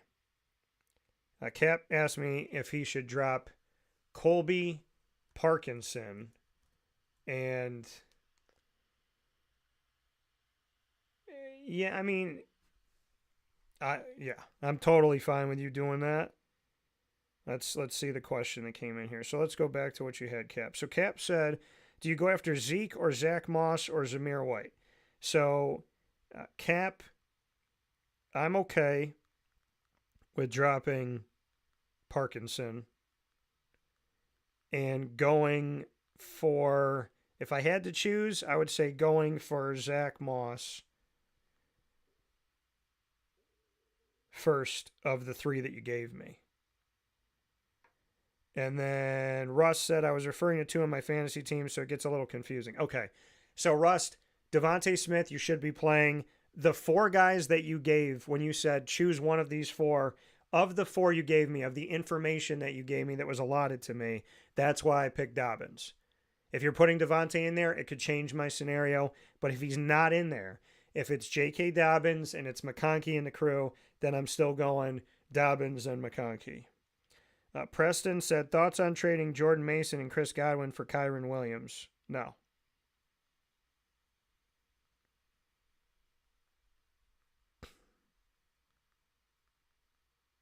Don't do that unless you're the one getting Godwin and Mason. Because Mason is like on his way to eclipsing his season numbers from last season and the season before in one game. So Preston, if Jordan Mason and Chris Godwin, I would keep them. I would not give them up for Kyron Williams, because Kyron Williams right now is a question mark. George said Trey Blentz. Oh, let's see here. So George said, hey man, someone on my league dropped Jake Ferguson and Jack Smith-Njigba. Should I pick up one of those? I have Kittle. My wide receivers are Waddle, Moore, Flowers, Brian Thomas Jr., and Adonai Mitchell. So I'd go for Jackson Smith-Njigba. Yeah, I guess I would go with Jackson Smith-Njigba, but it depends on who you're looking at dropping, George. And George said Trey Benson or Blake Corum. I mean, drafting-wise, I picked Blake Corum over a Trey Benson. So, I mean, Benson had what? He had 3 carries for 13 yards. I like Blake Corum over Trey Benson at the moment. So, George, let me know who you'd be looking at dropping. And thank you for all the questions that are coming in. I'm trying to get to everybody's questions. So, I would take and make sure to subscribe. I know I've said it a bunch of times, but new people have come in.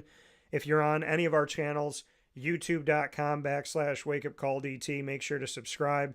And of course, you can find us on our social media, which I'll bring up here.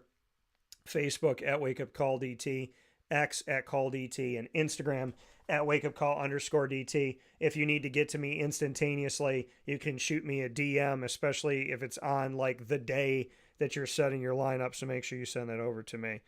George, I would take Corum over Benson if I'm going to be picking between those two. Armin, thanks for joining us here. Start 3, Marvin Harrison, Jalen Waddle, Moore, and Metcalf. Moore and Metcalf. So, and make sure you specify here when you send me a name, especially a name like, I mean, I'm guessing it's DJ Moore, but obviously that's a more common name and not a Rondale Moore, because if it's Rondale Moore, we're having a different conversation. So, Armin said start 3, Marvin Harrison, Jalen Waddle. I'm guessing that's DJ Moore and DK Metcalf. Start 3, I would start all but DJ. So, because I don't like his matchup. So, Armin. Let me make sure I get to Armin here. Start everyone but Moore of the 4 that you gave me. And then Russ said, Team 1, Jalen Hurts, J.K. Dobbins, Raheem Mostert, Marvin Harrison Jr., CeeDee Lamb, Colby Parkinson, Njoku is hurt, Chris Olave, then Bigsby, Chubb, Amari Cooper, Mahomes, Jordan Mason, and T.J. Hawkinson. So your running backs are Mostert, who's hurt, Dobbins, Bigsby, and Jordan Mason. Yeah, so we got to get you another running back, Rust. Because Nick Chubb's out too. Runick Ty said, how do you feel about Devontae Adams? Should I hold or look to trade with his name value? I have other wide receiver ones, but I'm in need of another running back. So, Runick Ty, send me your wide receivers and your running backs so that I can let you know. The only way for me to answer that question is to know your roster. Russ said, Team 2, Goff, Gibbs, Rashad White. You got Collins, Diggs. I'm guessing Nico Collins. Diggs, Jefferson, Kincaid, Devontae Smith. Benches, Chase Brown, McLaurin, Dobbins, Jackson Smith, Jigba, Jamal Williams, Jeff Wilson Jr. Rust, I like your Team 2 more than your Team 1. I don't think Team 1 is bad, but I definitely like Team 2 more than your Team 1 that you sent over. That roster is more in better shape, I would say. And then what happening? Full PPR, Reed, Eckler, or Worthy in the flex. Eckler gets 0.05 per return yard. I don't like Jaden Reed because of the injury to Jordan Love. So I got Xavier Worthy or Eckler.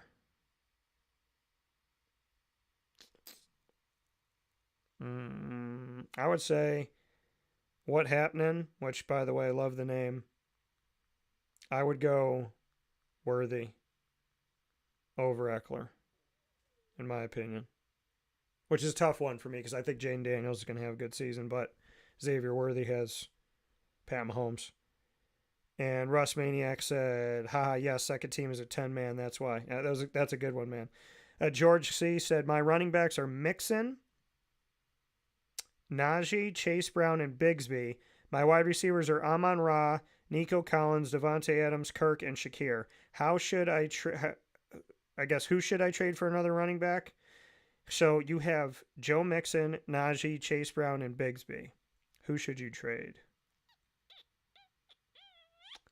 See who you can get just out of, I'm not going to say do the trade, but, you know, because I want to know what the trade is first. But for George C., see who you can get for Kirk or for Nico. I wouldn't trade away Amon-Ra, obviously. And I wouldn't trade away Devontae Adams just yet. So that would be my answer to those questions. Love your questions, by the way.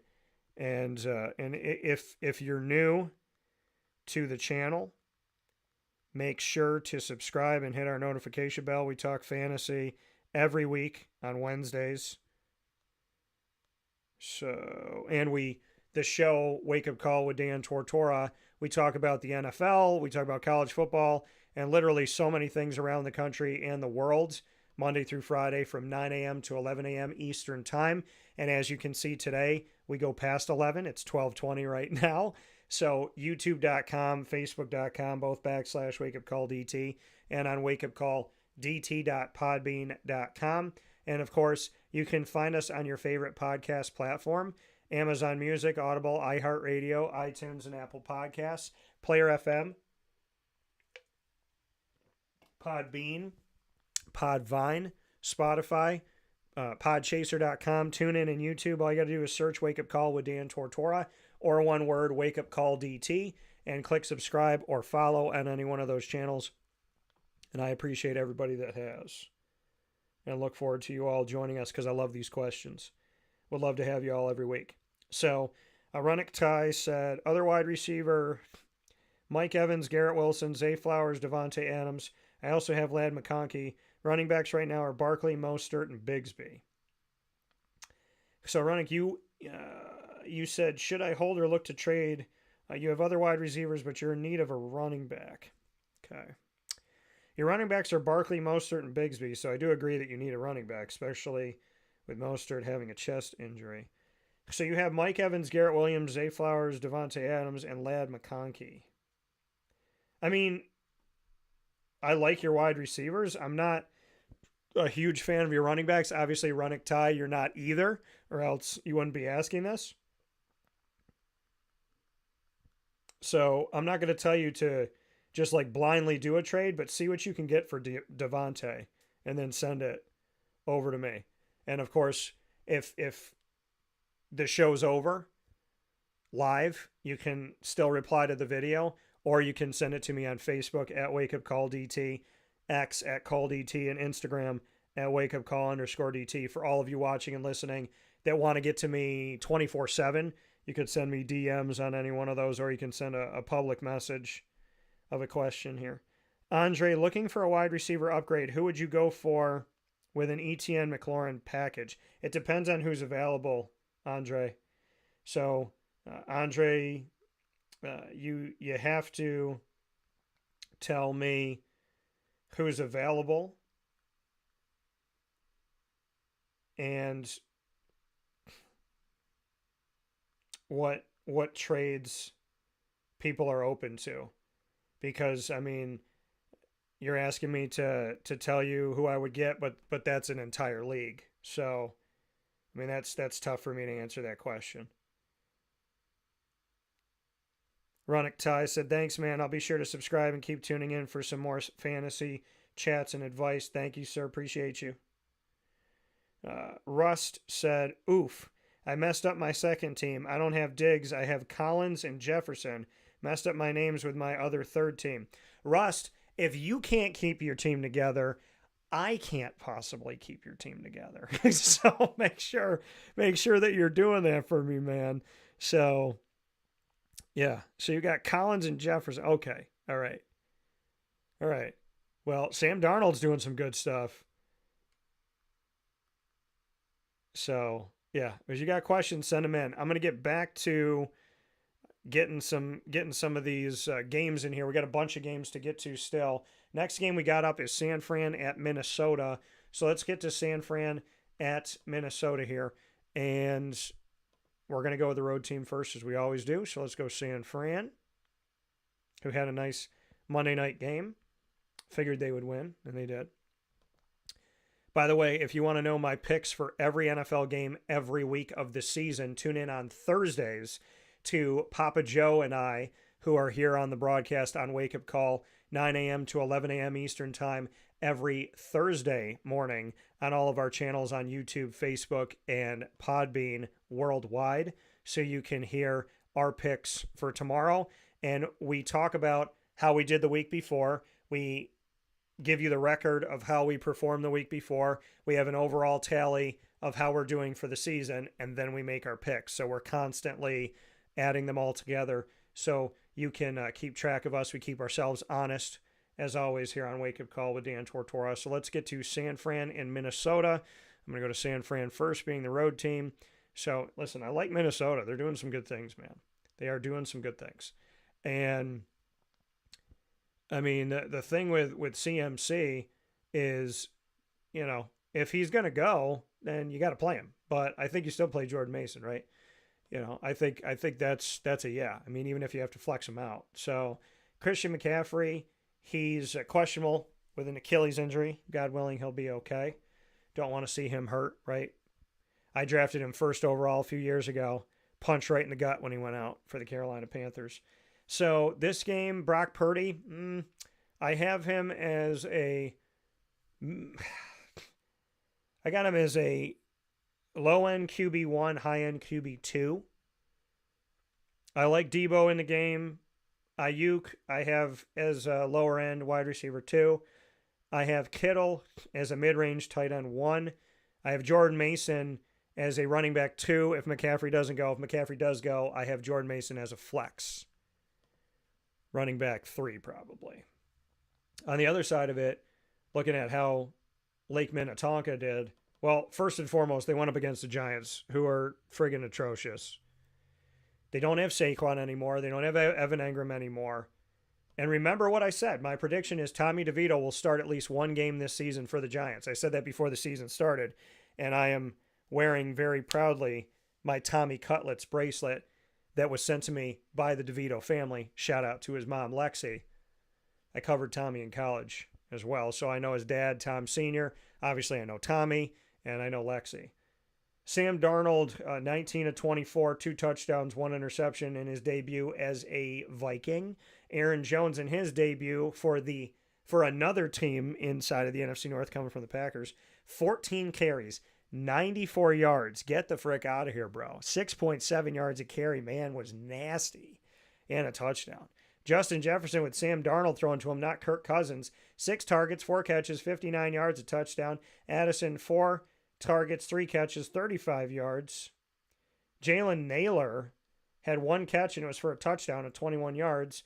Jalen Naylor is a 2022 round 6 draft pick by Minnesota, 191 overall from the Michigan State Spartans. So that's a name there for you to think about maybe down the road. Free agency. Who knows? So in this game, I got Sam. I'm not going to put Sam Darnold as an outright QB1. I mean, he's got a lot of weapons, but I'm going to kind of put him in the same place as Brock. I'm going to put Brock and him as like low end 1, high end 2. Like they're one caliber, but I don't know if I would lean on them as my quarterback this week. I would definitely start Aaron Jones and Justin Jefferson. And Jordan Addison has an ankle injury, so God willing, he'll be okay. Tristan Jackson, shout out to him, covered him at Syracuse. He made the team and is still on the team, so shout out to him for that. I want to see if I had any more questions coming in because they've been coming in like crazy this morning, which I love. So thank you for your questions. Let's see if we had any other questions pop up here. Oh, heck yes. I didn't look at this thing for 1 second, and we have, oh my Lord, the amount of messages. So it's so cute, confusing trying to manage 3 teams, said Rust. Well, Rust, I have at least 4 this season, so I feel your pain. What happened said full PPR, starting running backs are CMC, Mason, and James Cook. My wide receivers are Debo, Rashee Rice, Devontae Adams. I also have Dobbins and Connor. You need 2 wide receivers and a flex. All right. So you have Debo, Rice, Adams. So are you asking me? Okay. So, what happened? How many spots do you need me to fill? Running back, wide receiver, and flex. Give me the whole team so I can do that. And I'll help you fill those out here. Connor said Christian Kirk or Ford PPR. Cleveland is playing Jacksonville. So they're playing each other. It's PPR. Points per reception, it's Kirk.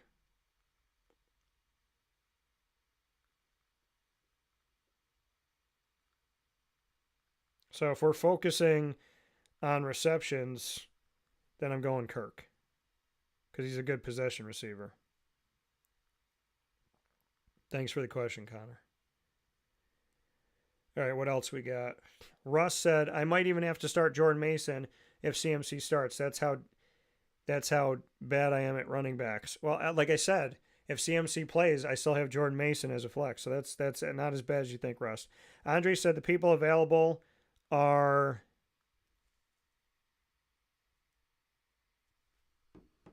okay.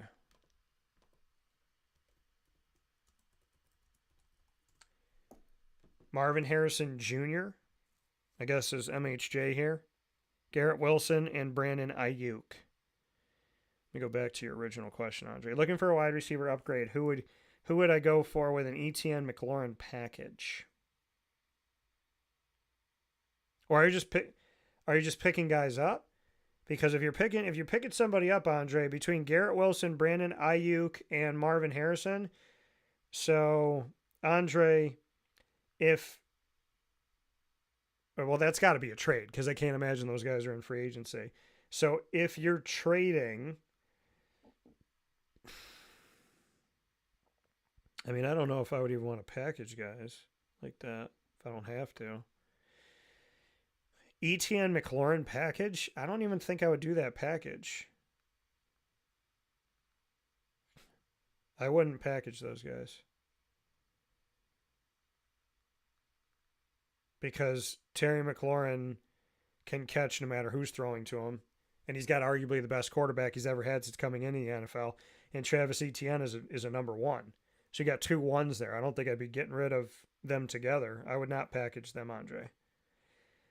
Camp said, so Achane is questionable, but his projected scoring just went up from 16 to 17. That is why I don't believe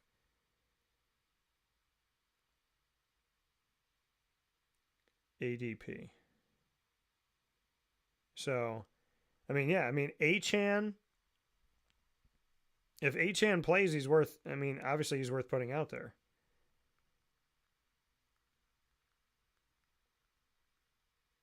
The problem is he has a short week. So hopefully he'll be okay.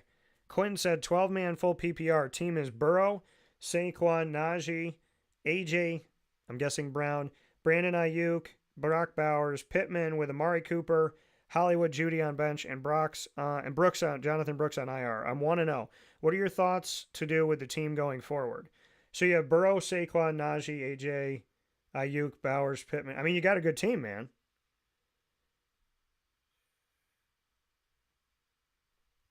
So, and this is a thing I always say to people. You start off a week or two, somebody gets hurt, or you get that itch, right? You get that itch. Like, I got to trade somebody, I got to move somebody, I got to send. You don't have to make a move just to make a move. I know some people love making moves, but you don't have to do it for the sake of doing it. And I just want to remind you of that. So, I don't think you have a bad team, Quinn. A.J. Brown, not Aaron Jones, just to clarify. Thank you, Quinn. So, Quinn, I don't think you have to do anything. Who are you looking to move? Because in my opinion, I don't think you're in bad shape. And you're 1-0. So, shout out to you for that. Let's go to our next game here. I'm going to try and run the gauntlet here. As we promised to be with you until 11, and it's 12:34, and I'm absolutely loving it this morning. I love what I do, and I do what I love, so God is good. Seahawks at the Patriots. Let's pop this one in. Seahawks at the Patriots. I mean, the Patriots in Gerard Mayo's debut as a head coach. Who would have thought that they were going to A, win the game, and B, that Cincinnati would be that friggin' terrible to start out the season, which makes me wonder, is Joe Burrow okay? God willing, he is. For his sake beyond football. That was an awful, awful game. That was an awful game. It was such a, like a shut it off. Why am I watching this game? So let's go to Seattle first. They're the road team. They won 26-20 over the Broncos, a team that they traded with for Russell Wilson, who's not on either team anymore. He's on the Pittsburgh Steelers. So Gino went 18 to 25, 171, one touchdown, one interception. Kenneth Walker III, he had a nice game here, 20 carries, 103 yards, 5.2 yards a carry, and a touchdown. Gino had a rushing touchdown, 4 carries, 30 yards, 7.5 yards a carry. Charbonnet was almost invisible, 8 carries, 12 yards, 1.5 yards a carry. It was gross. Lockett, 7 targets, caught 6, 77. Charbonnet out of the backfield, though, 3 targets, 2 catches, 29 yards, and a touchdown. DK, 4 targets, 3 catches, 29 yards. Jackson Smith and Jigba caught the 2 that were thrown to him for 19. Kenneth Walker caught 2 of the 3 thrown his way. So in this game, here's the issue. Kenneth Walker is questionable with a abdomen injury. So if he can't go, then you play Charbonnet. If he can go, then you play Kenneth Walker III. DK, I would say he's a 1. I'd say Lockett is a 2. I'd say Jackson Smith and Jigba is a 3, which is how they show up in the depth chart, so that makes sense. Geno Smith, I wouldn't trust to be my starting quarterback at the moment. I do like the way he's led this team. I just, fantasy-wise, don't have him in there. On the Patriots side, their offense has been underwhelming to me for many seasons. I mean, really for the last, 3 years? I mean, sans Tom Brady, I've been not really gung-ho about a lot of the guys, but Ramondre Stevenson had him a day against Cincinnati on the road. 25 carries, 120 yards, a touchdown, 4.8 yards a carry. Jacoby Brissett, the starting quarterback, 7 carries for 32 yards, 4 yards a carry. In his debut from the Commanders to the Patriots, Antonio Gibson, 7 carries for 18 yards, 2.6 yards a carry. Austin Hooper had 2 catches on 4 targets for 31 yards. Nobody was great on yardage. It was split all over the place.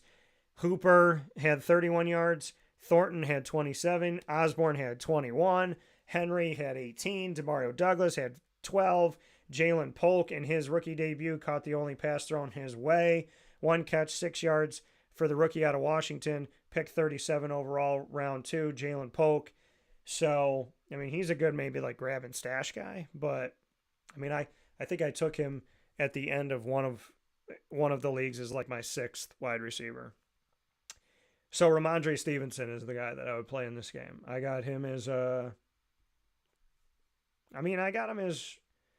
RB1 in a deep league, but comfortably a low end 1, high end 2.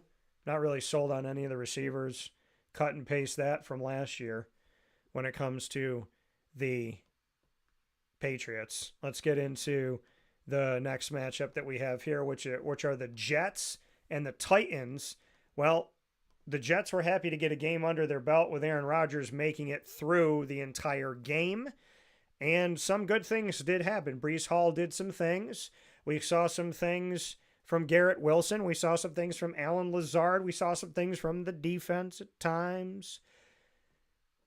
But ultimately, you're playing a Super Bowl caliber team, and you're a quarterback that hasn't played in a year outside of 4 plays in 75 seconds. So, do I expect a lot out of Aaron Rodgers in his re-debut with the Jets? No. I'm just happy he got through the game. God bless him, and I hope he gets through the whole season. I got some more stuff coming up. The Smitty said Ramondre. He's loving Ramondre. He said, start 2, London, Evans, Tank, Dell. Ooh, love the question. That's a tough one, brother. That is a tough one. That is a tough one. Atlanta's playing Philly. That gives you somebody for Monday night. I'm going to say London and Dell because of their matchups. I'm going to say London and Dell to the Smitty. Even though I like Mike Evans, I don't like that they're going on the road. And he splits with Godwin. I mean, Mike Evans, he has those games where he just like bursts and you're like pissed off if you don't play him. And then he has moments where, Godwin gets more. Quinn said, was thinking about trying to move Pittman or Amari with Najee for a better running back too, but you're right. I don't necessarily have to do anything. Yeah, man, I'd probably hold right now. I would say hold serve, Quinn. Hold serve, and then let's see what the coming weeks show us as you continue to watch and listen to the show, and then we'll figure things out, if that sounds fair to you, Quinn. So make sure y'all subscribe if you haven't yet. Let's do Jets. And you can also find us on all of your podcasting platform favorites like iHeart and Spotify and TuneIn and Amazon Music and Podbean. Just search Wake Up Call with Dan Tortora, or one word, Wake Up Call DT. Make sure to subscribe and follow us there. It's free, and you can play us in your car with your CarPlay, which makes it fun, especially if you have a little drive. Aaron Rodgers, I mean, he's on the road against Tennessee. Tennessee just lost to Chicago, who had a really good defense. Caleb Williams didn't have a good day, but he broke the streak of number one overall drafted quarterbacks not winning their first game in the NFL in recent history. Ron, I got him as a low-end one, high-end two at quarterback. Breece Hall is worth the start. In my opinion, Garrett Wilson is worth the start. Alan Lazard is worth the flex. On Tennessee's side, Will Levis, I might have been one of the only people in America that projected that Will Levis would not be a first-round pick, and he wasn't. And when they kept putting like attractive women around him when he wasn't getting drafted, it made me think of the movie Draft Day when they kept putting it around like Diddy's, when Diddy was the agent of that one guy and they kept putting him around that guy. So Will Levis, 19 of 32, 1 touchdown, 2 interceptions, 127 yards, 4 carries, 36 yards, 9 yards a carry. Tony Pollard had a tutty. Tajay Spears only had 4 carries for 21 yards. That was sad. Tyler Boyd, so some debuts here. He had 3 catches, 18 yards. Ridley had 3 catches, 50 yards. Okonkwo, the tight end, had a touchdown on 2 catches. One of them was a touchdown, 15 total yards. Pollard caught 3 of the 4 thrown his way out of the backfield. Tajay caught all 4 thrown his way, so good PPR guys as well. Treylon Burks, who they drafted really early within the last couple of years, only had 1 catch, 2 yards on 2 targets. He might not even be on the team. So I'm not going to say Will Levis should be your quarterback. Pollard and Tajay, good for PPR. I'm going to put them as, against this defense, wide receiver or running back 3s. I'm going to put Okonkwo as a starter at tight end for you. And I'm not going to really trust any of their receivers. If you want to flex out Ridley or Hopkins, be my guest. In the Titans debut, Boyd had 3 catches, so maybe that, but I'm not sold on any of that. I'm not a big fan of what we're looking at here in those scenarios. We're going to take our next one here. I think we got some questions that came in, but I want to hit these other games here. Smitty, would you hold on to Chase Brown? Who are your other running backs, Smitty? Because keep in mind that Zach Moss is trying to, he's trying to resurrect his career because in Buffalo it didn't work out. Johnny laughed and said, Sir Mayo Will Levis. So yeah, just not a. I wasn't sold like other people were with him coming into the league. No, it's no personal thing. I just wasn't sold. Chris T said, thoughts on shipping off Aaron Jones and Stevenson? I have Puka, and my current wide receiver core is Pickens and Amari. What receiver should I go after, and which running back should I trade off? Well, it depends on who's available. So before you go trading anybody, Chris T, tell me what wide receivers are available for you to pick up before you go trading anybody away. I'm sad about Puka too, man. So yeah, let me know who's available. Let's run through these games. New York Football Giants at the Washington Commanders. NFC East game is the next one that we have up here. The New York Football Giants, I already told you, this team, I don't understand how they get worse with time. In certain instances, they just get worse. And what did I tell you? I said Saquon, I was surprised he stayed as long as he did. But who helped resurrect his career? One of my good friends, DeAndre Smith, who was their running backs coach. When Saquon came back, DeAndre was his coach. Look at Saquon then. Look at Saquon. That was, last, and then look at Saquon now. A couple seasons ago, and look at Saquon now. So shout out to DeAndre. I'm going to make this easy on you. Who do I want you to play from the Giants? No one. Let's go to Washington. Jaden Daniels, if you can play two quarterbacks, put him out there. He's not a bad quarterback in this matchup playing at home against a Giants team that I am not sold on. So Jaden Daniels, I got him as a low-key quarterback one. I don't think that you should. I mean, if you're going to play him any of your weeks, this would be the week to play him as of right now. Brian Robinson Jr., I'd play him because of the matchup. I'd play Eckler as a flex probably because of the matchup. I'd play McLaurin because of the matchup. And I'd play Zach Ertz if you can play two tight ends especially. But because of this matchup, these guys bump up a little bit in my opinion. The Giants, they're just not good. And that's why I said I believe Tommy DeVito is going to start at least one game. Rams at the Cardinals. The Cardinals have every reason to be successful, but Kyler Murray's got to get it done. And Arizona's got to finish games. They have to finish games. So the Los Angeles Rammies, I like Matt Stafford. I got him as a not at the top of the top QB ones, but I got Matty Stafford in here as he's worth the play. Got him as there's other guys that I put above him, but this isn't a bad matchup. He is on the road. I got him. Let's call him a mid-range one. I'm not going to call him a low one. Maybe a mid to higher range one. Because I want to tell you to play him. I really do. Because he's got a lot of guys. I like Kyron Williams in the game. Blake Corum in a deep league if you got to flex him out. He didn't get really involved in his debut from Michigan and being a national champion. Cooper Kupp gets more because Puka's out. God willing, he'll be okay. Expect to return is week 7 with a PCL injury. So play Cooper Kupp. And maybe Colby Parkinson gets a little bit of love here, but I'm not sold on him.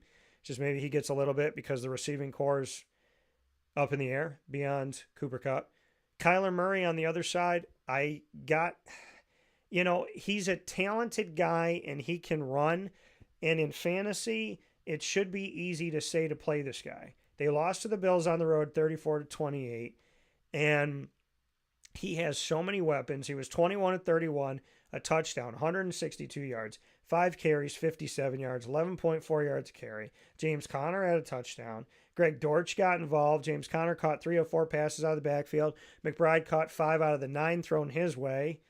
And then, Michael Wilson was quiet. Marvin Harrison only had 3 targets, caught 1 for 4 yards in his debut in the NFL from Ohio State. So who do I play in this game against the Rams? James Conner, running back 2. Marvin Harrison Jr., wide receiver 3. Trey McBride, I got him still as a tight end 1. Kyler Murray, I'm going to put as a quarterback 2. At this point, in my opinion. We got a lot of stuff that's coming in. I will get to all your questions. I just want to make sure that I get to every game before we time out in one of these things here. So I'm going to go really quick here on the games here. Pittsburgh at Denver. I like George Pickens more than anybody else. And on the Denver side, I do like Bo Nix. I wouldn't put him out there right now, but I do like Bo Nix. And I do think he's going to have a good rookie season, and I have already predicted that. So of that game, I would say George Pickens is probably your best bet. Javonte Williams on the other side, maybe your best bet against the Steelers. But I think Pickens is the safest one. Najee Harris not as sold on. You can maybe flex out Javonte and Najee Harris. For the Bengals at the Chiefs, I would love to tell you the Bengals are going to have a good game, but that was atrocious. Joe Burrow, he's still a QB1, but he's dropped down a couple notches for me. I like Jamar Chase, and I like Zach Moss. For Kansas City, I like Pat Mahomes. I like Travis Kelce. I like Xavier Worthy as a flex guy for you. And, they're in their running back situation. It depends on who's able to go here. But for the Kansas City Chiefs, I would tell you that if Pacheco's able to go, you put him out there. I like Rashee Rice in the game as well because of the matchup against the Bengals. And Rashee's in a really unique situation because he's in trouble maybe, but not really. Chicago, they're playing Houston. I like Houston's defense in this game. I think that's the first time I ever did on the fantasy show. But I like Houston in the game. I like C.J. Stroud. I like Joe Mixon. I like Tank Dell. I like Stephon Diggs. I like Dalton Schultz. And maybe Nico Collins as a flex out. I still got Diggs as wide receiver 2, but maybe in this game he'll bump up to a wide receiver 1 because of the team that they're playing. Chi-Town, if you want to put out there DeAndre Swift, you maybe want to flex him out, you could do that. I like Roma Dunze, but I don't like this situation for the team. Final game that we're going to go to is Atlanta because I want to make sure I answer your questions. Atlanta at Philadelphia, man, I really like this game. I think there's a lot of fantasy value on Monday night, which is good because that's how a lot of us, win or lose games is on Monday night. I lost a game. I was up by like 33 points, and I think I ended up losing a game on Monday night, which really pissed me off. So on the Monday Night Football side of things, I'm going to tell you right now that a safe bet for you is to go with Bijan Robinson, Drake London, Kyle Pitts. On the other side of it for Philadelphia, Jalen Hurts, Saquon Barkley, Devontae Smith, A.J. Brown, and Dallas Goedert is who I would go with in that matchup for your fantasy football coverage. Make sure you're with us every single Wednesday on Wake Up Call starting at 10 a.m. Eastern Time for the Fantasy Football Power Hour, proudly presented by the Wildcat Sports Pub, 3680 Milton Avenue in Camillus, New York. With that being said, I'm going to get to your questions here because we got stuff that came up. Chris T said, well, the team that's weak at running back has Diggs, but I don't believe he'd accept that.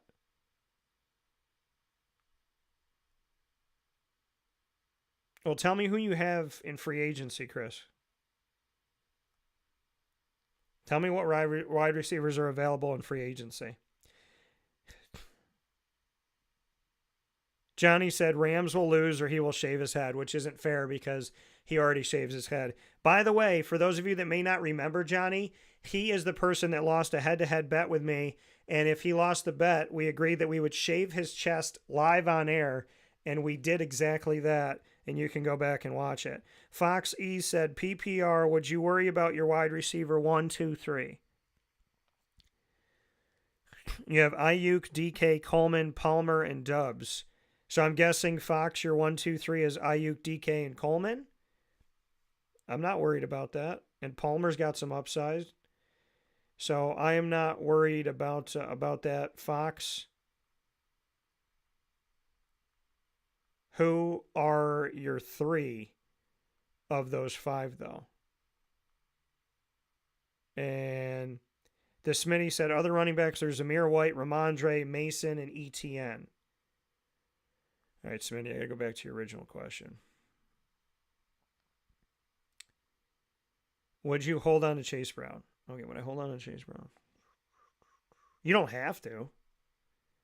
But who would you pick up, Smitty? So, what are you looking to pick up? And for giggles for me, what wide receivers are available? Because that's going to help me answer my question that you sent to me. Johnny said, I won on a tie. Thank God for Jake Moody. I thought Jake Moody was going to save my butt. Friggin' 6 field goals. Longest was 53, I think, and 2 extra points. He had 20 points. 20 points as a kicker, which means he outplayed some running backs and wide receivers out there. And he definitely outplayed Caleb Williams at quarterback. We'll take a step aside for a fast break. We'll be back. If you have any more questions, send them in. We've already talked about all the games, but your questions have come in all show, and I'm happy to answer them. The Fantasy Football Power Hour, proudly presented by the Wildcat Sports Pub. Final step aside, and we'll be back right after this. Carvel DeWitt, it's what happy tastes like. Do you know why? Because we make ice cream. Creamy, rich, flavorful ice cream. Not yogurt or iced milk like some of our competitors. Ice cream.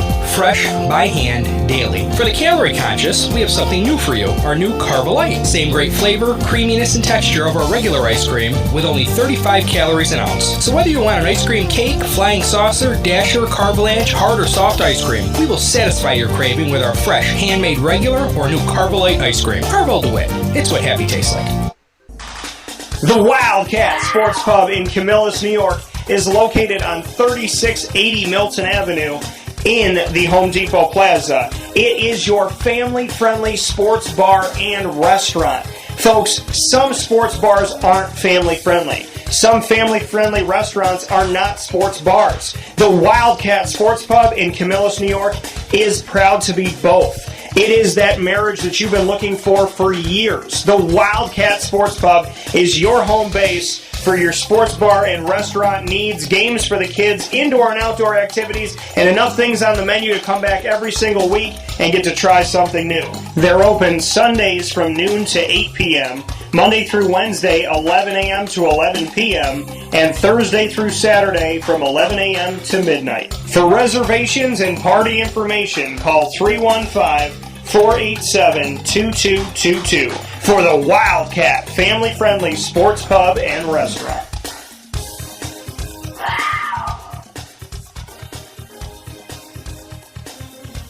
GG Cards and Breaks. Like, comment, subscribe.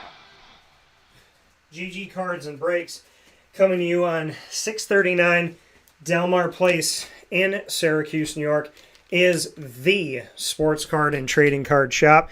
And folks, as we talk about fantasy football, what better way to connect with the players that you love and the teams that you love than to go to GG Cards and Breaks and get those players, either singles, packs, boxes, or their graded cards. You can go there and buy something that you know that you're getting when you get those graded cards and those singles, or you can go into buying packs and boxes and trying your luck and seeing what you can get from GG Cards and Breaks. It is so awesome. It's so much fun. I love it. Love going there and love the great people that oversee it. And it starts with Josh and Anthony. Make sure you go to GG Cards and Breaks today, whoever you're a fan of, as well as Magic the Gathering. They have Yu-Gi-Oh! They have Disney Lorcana and Pokemon as well. So you can go out there and get a bunch of different things. They have packs and boxes in the world of Lorcana, as well as Yu-Gi-Oh!, Pokemon, and Magic the Gathering while supplies last. GG Cards and Breaks open Tuesday through Saturday from 10 a.m. to 6 p.m. and on Sundays from 10 to 5. The sports card and trading card shop is right there on 639 Delmar Place in Syracuse, New York. And to me, they help us all stay big kids. And who doesn't want to keep that kid spirit alive? Make sure you head to GG Cards and Breaks today. With that being said, here on Wake Up Call with Dan Tortora, bringing you the Fantasy Football Power Hour, not one of, not a, but the Fantasy Football Power Hour. And just delivered to the studio are two of the cards that I got, PSA 10s. And I got these PSA 10s online. And so I want to show these to you because one of them I'm ecstatic about. The other one I'm happy and also sad because of his injury. Is I just got these delivered to the studio. So this is a PSA 10 Gem Mint rookie card of Puka Nacua, who is now out until week 7, and God willing, he'll be back and better than ever. And then I got this one, a rookie card, rookie recruits of a guy who I think is going to have a career day early on in his career.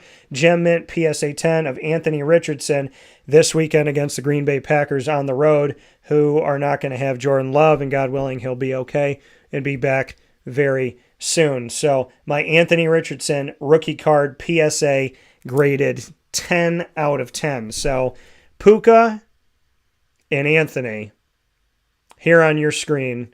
Got some cool PSA 10 cards here. Happy to have an Anthony Richardson PSA 10. Happy to have a Puka 10, but would love for Puka to be healthy. So without further ado, I want to thank you for tuning into the show. Big time thanks to who was in our hour number 1 And like I said, this show is 9 to 11 daily, and it is 1 o'clock in the afternoon. I've given you 2 extra hours because God is great. I love my job, and I appreciate you all. And you're the reason why we went as long as we did, because there wasn't a single question that I didn't answer. And hopefully I helped y'all out, and because that's what I'm here for. So thank you for your questions.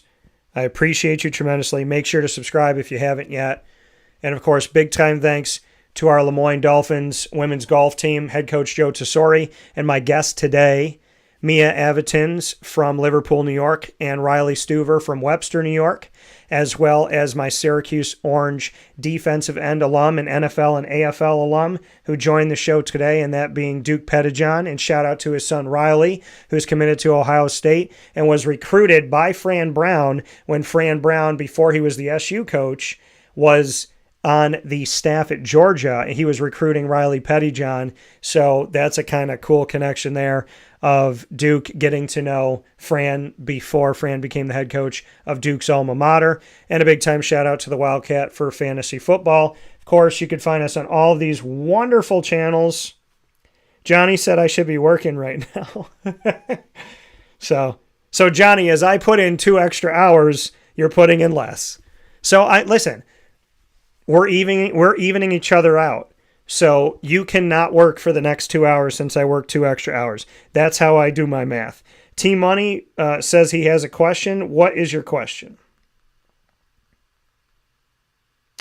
Should I trade CMC, Ayuk for A.J. Brown and Josh Jacobs? I would say hold.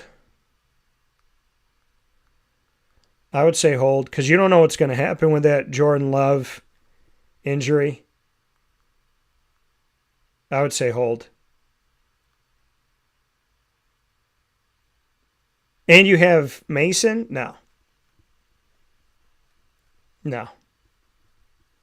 I would say hold, T-Money. A lot of people are trying, I think, I shouldn't say a lot of people, but I think people are trying to get other people's goat right now. I think they're trying to make people nervous about CMC because he was out and because Jordan Mason had a good game. So I think people are trying to take advantage of you that are like, oh, yeah, just trade me CMC because he's going to get replaced and he's injured and blah, blah, blah. So don't let people play on that for you, okay? Stand firm. Wake Up Call with Dan Tortora is with you Monday through Friday from 9 a.m. to 11 a.m. Eastern Time on Facebook.com and YouTube.com, both /WakeUpCallDT. And as you know from today, we are on the air way more than I say we are. So I promise you, 9 to 11, our reality is it is past 1 o'clock in the afternoon. WakeUpCallDT.podbean.com is live internet radio during those times worldwide. And, of course, you could go back and watch and listen on Amazon. Well, you can listen at all these, watch on YouTube. You can go back and find us on Amazon Music, Audible, iHeartRadio, iTunes, and Apple Podcasts, Player FM, Podbean, Podchaser.com, Podvine, Spotify, TuneIn, and YouTube.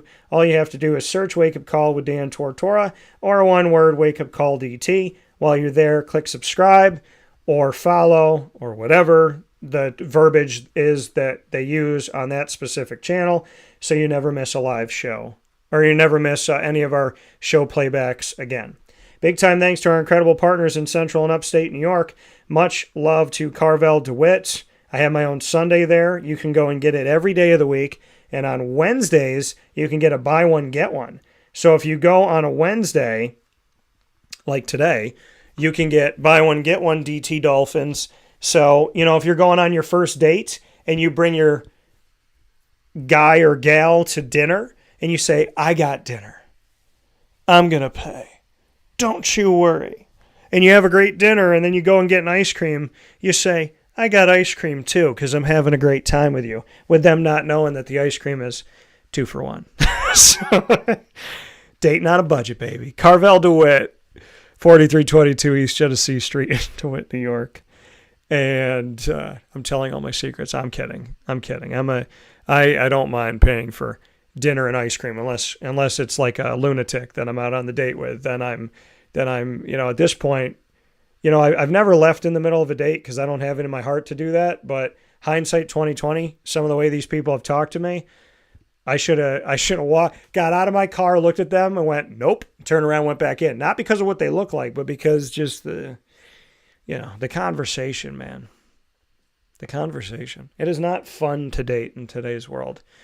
If you have a husband or a wife and, out of 365 days of the year, they piss you off 10 days, and in those 10 days, you forget about the other 355, I am more than happy to remind you all of those 10 days that are frustrating for you, that if you dated in the wild like I do now, you should be very happy to have found someone that you like most of the time. Because dating in today's America is like lighting your hair on fire while standing on an iceberg in water that's 87 degrees and it's melting. And when the iceberg melts, you will be close enough to land for zombies to attack you. That's dating in America today. For all of you that wanted to know. Carvel DeWitt, get the DT Dolphin. Mint chocolate chip ice cream. Green for the Dolphins. Hot fudge. Whipped cream and a cherry. Green and gold sprinkles. And a chocolate dolphin jumping out of your whipped cream. If it sounds cool, it's because it is. Go try it now. And it literally is cool because it's ice cream. The Wildcat Sports Pub. Canine Camp Dog Daycare. Chick-fil-A Cicero. Avicoli's. Canine Campground Dog Boarding. Brian's Landing. Ma and Pa's Kettle Corn and Popcorn Factory, the snack capital of the world. You need to get yourself to Ma and Pa's homemade cotton candy. They have freeze-dried candy. They have lemonade. They have caramel corn, kettle corn, all these flavors of popcorn. They have over 200 flavors in their wheelhouse, and at any given time, they have more than 50 at the store. Then they have chocolate-covered pretzels and chocolate-covered Oreos. Literally every single one of your taste buds could find something at Ma and Pa's. So don't disrespect your own taste buds and go to 201 7th North Street in Liverpool, New York today. GG Cards and Breaks, best sports card shop around. Not in Syracuse, in general. Because I love the people. I love what they do. I love their product. I love the work that they put in. And I love that they appreciate me and help me feel like a big kid. So God bless to GG Cards and Breaks. You guys are awesome. I hope you only expand and grow.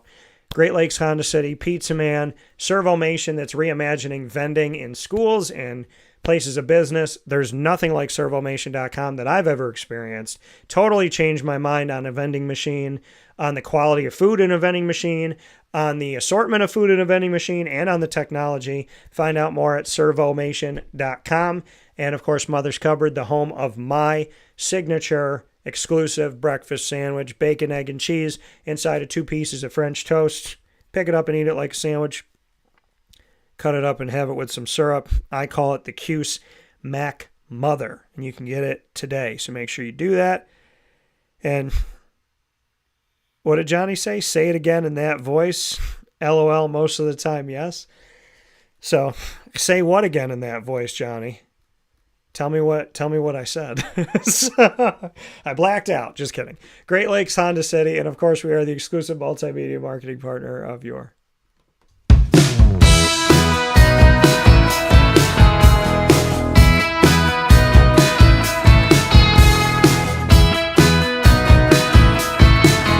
Lemoyne College Dolphins. It's fins up every single month on Wake Up Call. You know what it is.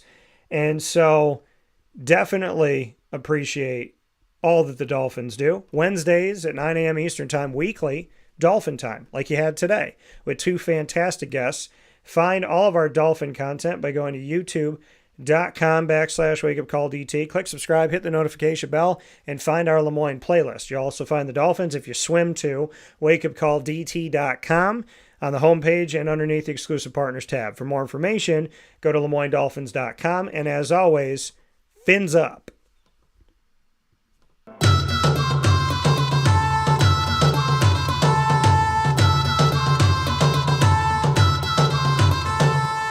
The Bryan and Stratton College Bobcats of Syracuse are exclusive multimedia marketing partners with Wake Up Call with Dan Tortora.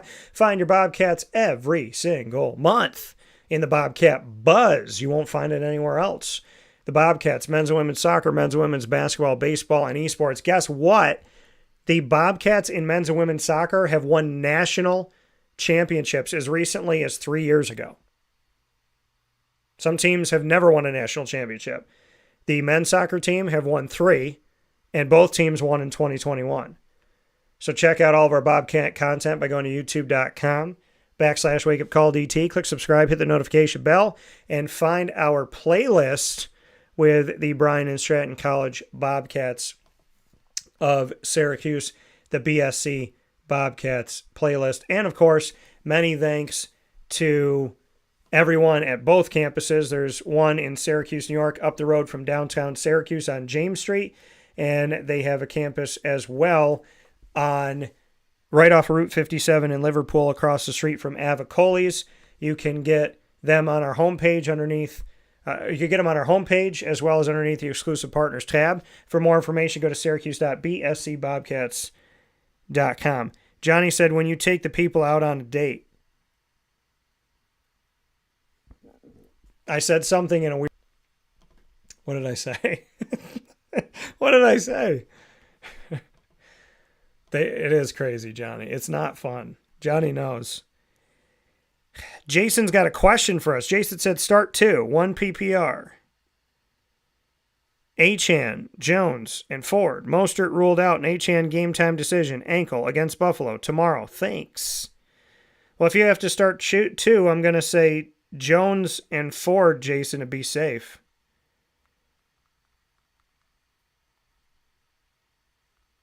Oh, yeah. To get the deal on the ice cream. Yeah. I'll take you out, babe. I got you. So, yeah. Don't you worry.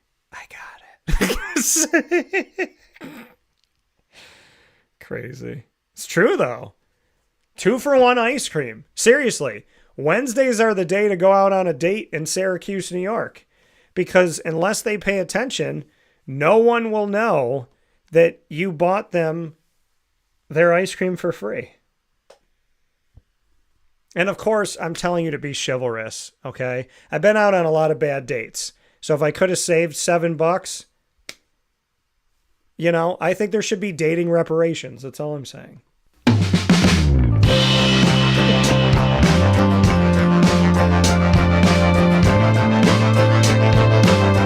The Binghamton University Bearcats are exclusive multimedia marketing partners with Wake Up Call with Dan Tortora. Find your Bearcats every single month and every week, actually, on Wake Up Call with Dan Tortora, as your Bearcats are with us Tuesdays at 10 a.m. Eastern Time during Bearcat Time. And that is when we have the opportunity to tell the stories of student athletes, coaches, and administration. You will find Moments with Marshall featuring Athletics Director Gene Marshall, as well as student athletes, coaches, and administration in the Bearcat Break Room. Find all of our content on youtube.com/wakeupcalldt. Click subscribe, hit the notification bell, and find the Binghamton playlist. You'll also find the Bearcats on wakeupcalldt.com's homepage and underneath the exclusive partners tab. For more information, go to bubearcats.com. And as always, go Bearcats. Johnny said, she will be so proud of me that I'm trying to save money. That's right, because you have a smart wife, Johnny. Okay? You have 19 children. So if you can bring your wife out and get one of your Sundays for free, hell, tell her that you paid for hers and you got yours for free, right? You did it. And listen, people that know me and know my sarcasm and know my comedy, I'm out here kidding and I'm joking around. I'm having a good time.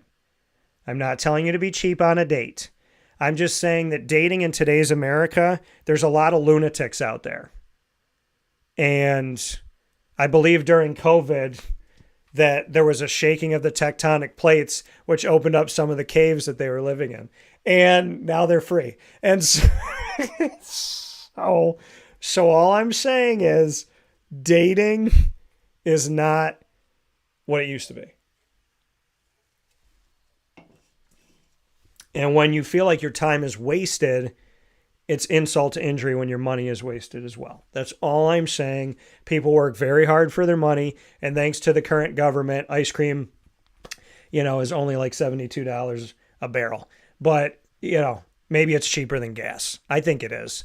I think there was a time where eggs were the same price as a gallon of gas. In what world does that ever happen? Well, in today's America. So, as I always tell people, whoever you're voting for and however you're voting, do your research and get out and vote. Get out and vote. If you are a legal citizen of the United States of America, and I don't know why that offends people, if you are a legal, usually illegal is a bad thing. If you are a legal citizen of the United States of America and you are at least 18 years old, go and vote. Do your research and go and vote. I think they said it takes 2 minutes to register to vote. So register and vote, because we need to move forward with love and care and faith in each other. Thank you to Mia. Thank you to Riley. Thank you to Duke. Thank you to all of you in fantasy football that got involved. I appreciate it. I appreciate you so very much. Thank you. God bless. No stress. Do your best. Have a fantastic day.